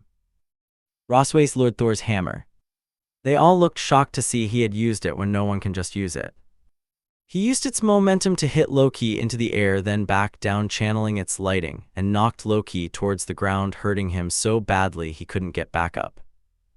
He dropped the hammer and then sat down, catching his breath. He felt a pair of arms wrap around him and a head against his back. Riez, crying, please don't scare me like that. Issei, tired, I promise. He then fell to his knees and just needed to sit. Back in the Underworld, Sirzechs, well, they did it, they beat a god. Odin, that lad is a good one, I like him. Same with the other one, they both seem like they will work well together. Azazel, so am I thinking what we all are thinking. Zerafal, yes, I sure am. The leaders all nodded and signed the peace treaty. Sirzechs couldn't have said it better, he might just be ready to make high class, and Saji might make high mid-class. Azazel, now that's something I need to see, these kids have good hearts. Elsewhere, a figure was walking around and they had a smirk on their face and ran into a building, blowing it up. Back with Issei and the others. The girls he's close to were hugging him, crying. Irina was even healing him more. Saji sat in front of him, he looked better or worse. Saji, tired, we need more work. Issei, tired, I know, well done man, how did it feel to realize that dragon? Saji, tired, great, I like it, maybe a bit too much, but I'm spent and lightheaded, more blood came up than last time. Issei, tired, shit, we need to work on it. Sona, what are you talking about? Saji, tired, that Zeton is a killer on the brain, it's the ability I told you about, only a few dragons achieve an amazing control. Physical, visual, and mental, most would only get 2 and not the 3rd. Riez, you mean that's bad? Is tired, I suppose so. Sona, Saji, do you have these abilities? They looked at him and he shook his head. Saji, tired, only when I powered up, when Issei transferred 2 boosts to me, other words, it's still only on the dragon rage, which can be seen as the base level that I need to work hard for to achieve on my own, like Issei, tired, but you remember what Tannen said, the more we use it the better it gets, and everyone don't attack, they are not here for that. Zenovia, who is?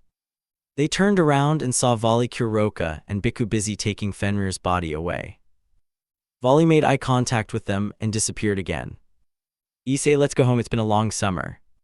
They all nodded and teleported back to the Underworld when other devils and Fallen came to collect Loki and lock him up.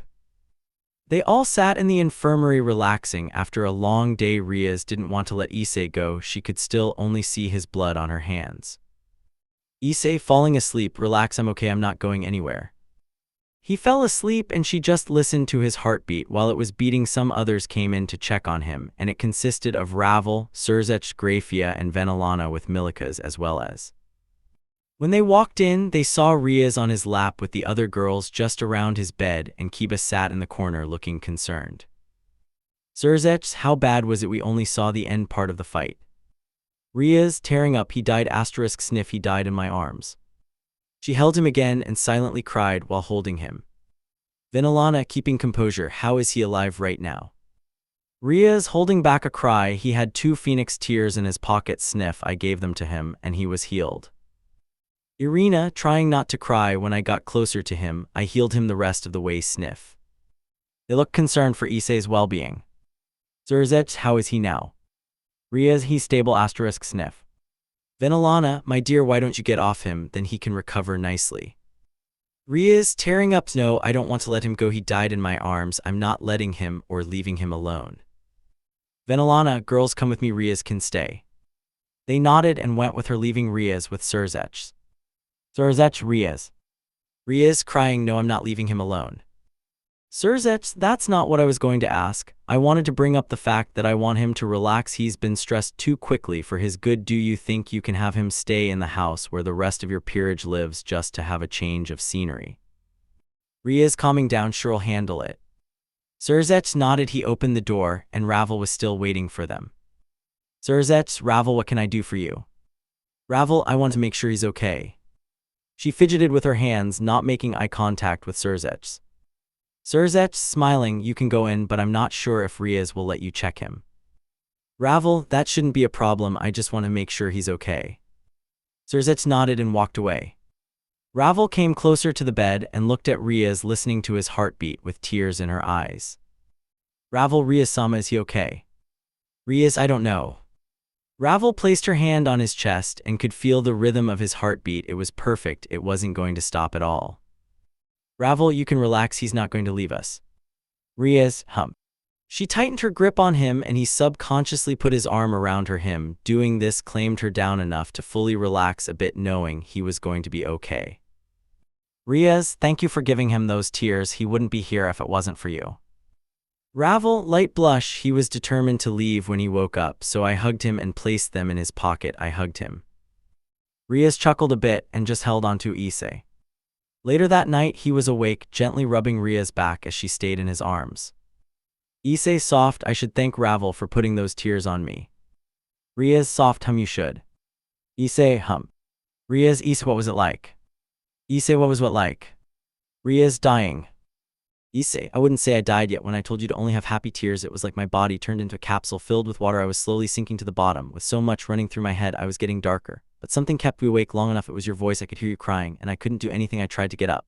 But it only got harder for me to wake up, but then gained strength, which is when I think you gave me the tears. He felt Riaz nod, then he looked down at her. Issei, Riaz, can you tell me something? He felt her nod. Issei, are you scared of us being apart? Riaz, yes. Issei, why? Riaz, when you're gone it feels like everything can go wrong so quickly. And it scares me that you have that effect on all of us. You brought us out of our shells, and even helped us accept our past. I've never seen Akino flying around with her 2 sparrowet wings ever, yet she did. Because you helped her. Even Kaneko, she's been using a Nekomata abilities more recently, and even with Kiba, Zenovia, and Irina, you all have an impression that will never be taken away. Issei, I promise I'm not going anywhere, I'm staying right here by your side. Riaz nodded. Riaz, Issei, my brother asked me to help you relax and to let you stay where everyone stays in the overworld for a few days. Issei, okay, as long as I'm with you, I'm happy anywhere. She smiled and he pulled the blanket over her and she got comfy next to him. Issei, where are the others? Riaz, mother took them, she needed them for something. Issei, okay. They both fell asleep for the night, and the next day they went to the overworld. They arrived in the living room where everyone was waiting for them. Once they saw him standing, they all ran to him and pushed Riaz out of the way and hugged him and cried a little. Issei, chuckling, relaxes, girls, I'm alright, just a bit tired. Irina, shut up, you scared us a lot. Akino, please be more careful. Issei, all alright, I promise. He sat on the couch and they were dotting on him every 10 minutes to make sure he was fine. A few times Azazel even messaged him to check how he was, and he sent a picture of him resting his head on Ria's lap while she was playing with his long hair. Toward the end of the day, he was feeling restless and needed to do something. He stood up and they all looked at him. Riaz, where are you going, Issei? Issei, just for a walk. You guys also relax. I'm not going to die that much, I promise. Irina, okay fine. He left the house and just walked around the neighborhood for a bit. Drake, for a change, there's nothing on your mind, partner. Issei, that's the thing, I have nothing to think about. I experienced death firsthand twice now, and you can't expect me to just be fine about it. Drake, that's why I'm bringing it up. You have not reacted to it, whereas someone else would still be recovering, yet here you are walking as if it never happened. Issei, guess that makes me a monster. Drake, one that's being followed. It's not devils, you know. These look like they've been following you for a while now on your six. He moved to the side and grabbed a sword and broke and tried to make a run for it, but the pain in his body caught up to him, and it shot through his body, making him fall over. Issei in pain, oh for the love of. As he turned around, he saw a lot of devils coming after him, and he bolted trying to run. They managed to catch him and restrain him because he was still recovering and the pain was too great. Issei blacking out, what the hell? Issei had blacked out, and when he came to, he found himself strapped to a massive X made of concrete. He swallowed and could taste some blood as he came to and looked at his body. He was covered in cuts and even bruises. He tried to pull his arms down, but they were chained to the massive X. Issei trying to come to his senses. Drake, help me out here, buddy. Drake, I'm trying. They cursed you with magic suppressors. I'm working on removing them as we speak. But even if I do remove them, you're going to be out of magic for a while. Issei, make it quick. I don't like the look of this. We can figure out the rest later. The room started changing, and it felt like he was being elevated. Issei, here we go then. As he got closer to an exit, a bright light shone, and he found himself in what looked like the center of a coliseum. He looked around and saw devils of all ages throwing things at him. He looked confused. And when he looked forward, he saw Sirzechs and everyone he knew in front of him, either looking in disbelief or angry, mainly Venelana. The look in her eyes he hated seeing was no love or compassion anymore, just hate and anger. Sirzechs, Issei Bale, you are here for acts against the devil faction. That is unforgivable. Issei confused, wait, what did I even do? Serafal, don't play dumb, we got video footage of your actions. The video played and it showed a video of Issei going into an elder's house and blowing it up, shocking those who didn't see it. Issei himself was shocked by the video itself. Then the video ended. Issei, please, you can't believe I would do something like that. Ajuka, I'm sorry Issei, but we can't believe otherwise. The footage is held against you. You are hereby banished from every faction. None of them will protect you, and you will be executed now. He saw the look Michael and Azazel had in his eyes. They were serious. Issei panicked, but I didn't do anything. Riaz, look at me, I didn't do anything. You have to believe me. Mother, Father, Grafia, guys, come on, something isn't right here, please. He tried pulling on the chains, but guards came and stabbed his arms, making him scream in pain. Riaz, Grafia, and Venelana just looked away from him, and the rest of them couldn't even look him in the eyes. He saw the same look of hate coming from the two of them. Tears started running down his face. Issei then saw Ravel and her family to the side of him. Issei, Ravel, please, Riser, come on man, Lady and Lord Phoenix, help me, please. They could only look at him with disappointment. Issei, Sergeorg, come on, I know we are not that close, but you of all people should know I would never do anything like this. Sergeorg kept a stern look on his face, full of disappointment. Even Sirzechs looked disappointed. He knew he couldn't ask Saji for help, because Serafal wouldn't let him and he'd be in the same boat. Same went for Kiba. Issei's heart was racing, the adrenaline was running in his blood. He slowly started shaking from the adrenaline in his body. He realized that it was his end. Issei, so is this really the end of all the memories and time together, just for it to end? Sirzechs, it's time, I'm sorry. Issei, if you do this I'll make you regret it. I make you all regret it. His scales shot through his body and he started growing, but he dropped it because his magic was too low to keep the form. He spat out blood from his mouth and looked at Sirzechs walking closer to him. He walked closer to Issei and pulled out his chess pieces and he screamed in pain. Riaz wanted to stop her brother, but couldn't. She bit her lips closed to keep her mouth shut and looked away. There was nothing for any of them to do, even if they wanted to change things. The pieces shot into Sirzech's hands, and Issei looked at them and could feel his body growing weaker. He looked into Sirzech's eyes and only saw disappointment. Adjuka made a portal, and it sent him randomly in any direction with no place to go. Issei's heart was broken. None of those he worked so hard to help even bothered to say anything. As he flew through the air, he noticed the marks on his arms started glowing. D-Drag Welsh Dragon Overdrive. Power shot through Issei's body and knocked him out. His body flew for a distance. While this was happening, D-Drag was trying to fix Issei's body with the removed pieces. It allowed Issei to become fully a dragon once again. His body healed wounds and Issei's mind got to have a break, but he was going to be weak for a while. After 5 hours, he landed and hit the ground hard and left a massive crater in the middle of the ground. A group of people found him and gave each other a look and nodded. Later, when opened his eyes, he saw he was chained again, but this time he was in a different place. He looked up only to be met with a club hitting the side of his face. Blood dripped from his mouth and he could hear cheering. The sensation of being hit messed up his senses more. He couldn't make sense of what was going on. Woman laughing, look at this pitiful man, sisters. He thinks he can come here and try and take our home. He could hear them cheering. He looked up again and was hit again. Issei's head was spinning. He didn't know what was happening. He felt a pain in his side and forced himself to focus and saw a blade going through his side. He screamed in pain as they pulled it out. He could feel the wound closing again, but it was still painful. He heard more footsteps coming closer to him and then felt his head pulled back and they gauged him. A woman came closer to him and spoke into his ear. Woman, pray for death, you pathetic man. She chucked his head forward.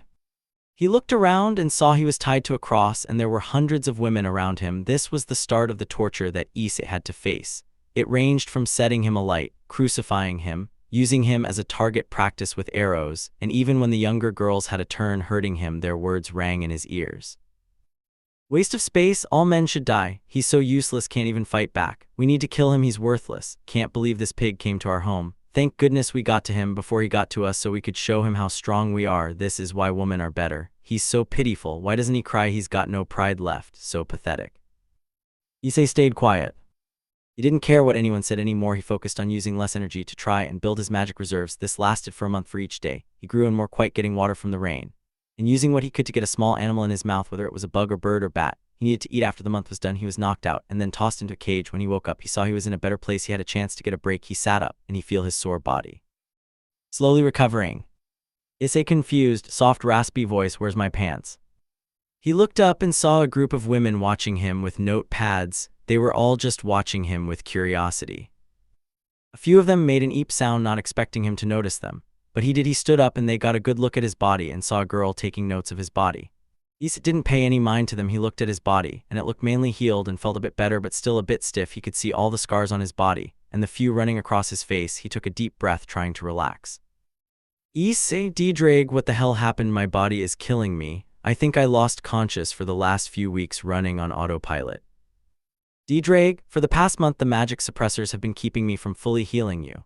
After last night I was able to heal you more. I'm not sure how long they will still plague your body, but with you now being 100% dragon you will see some improvements here and there. But for now take it easy and rest. You can use it. Your magic levels should be back to relative normalcy in a few days.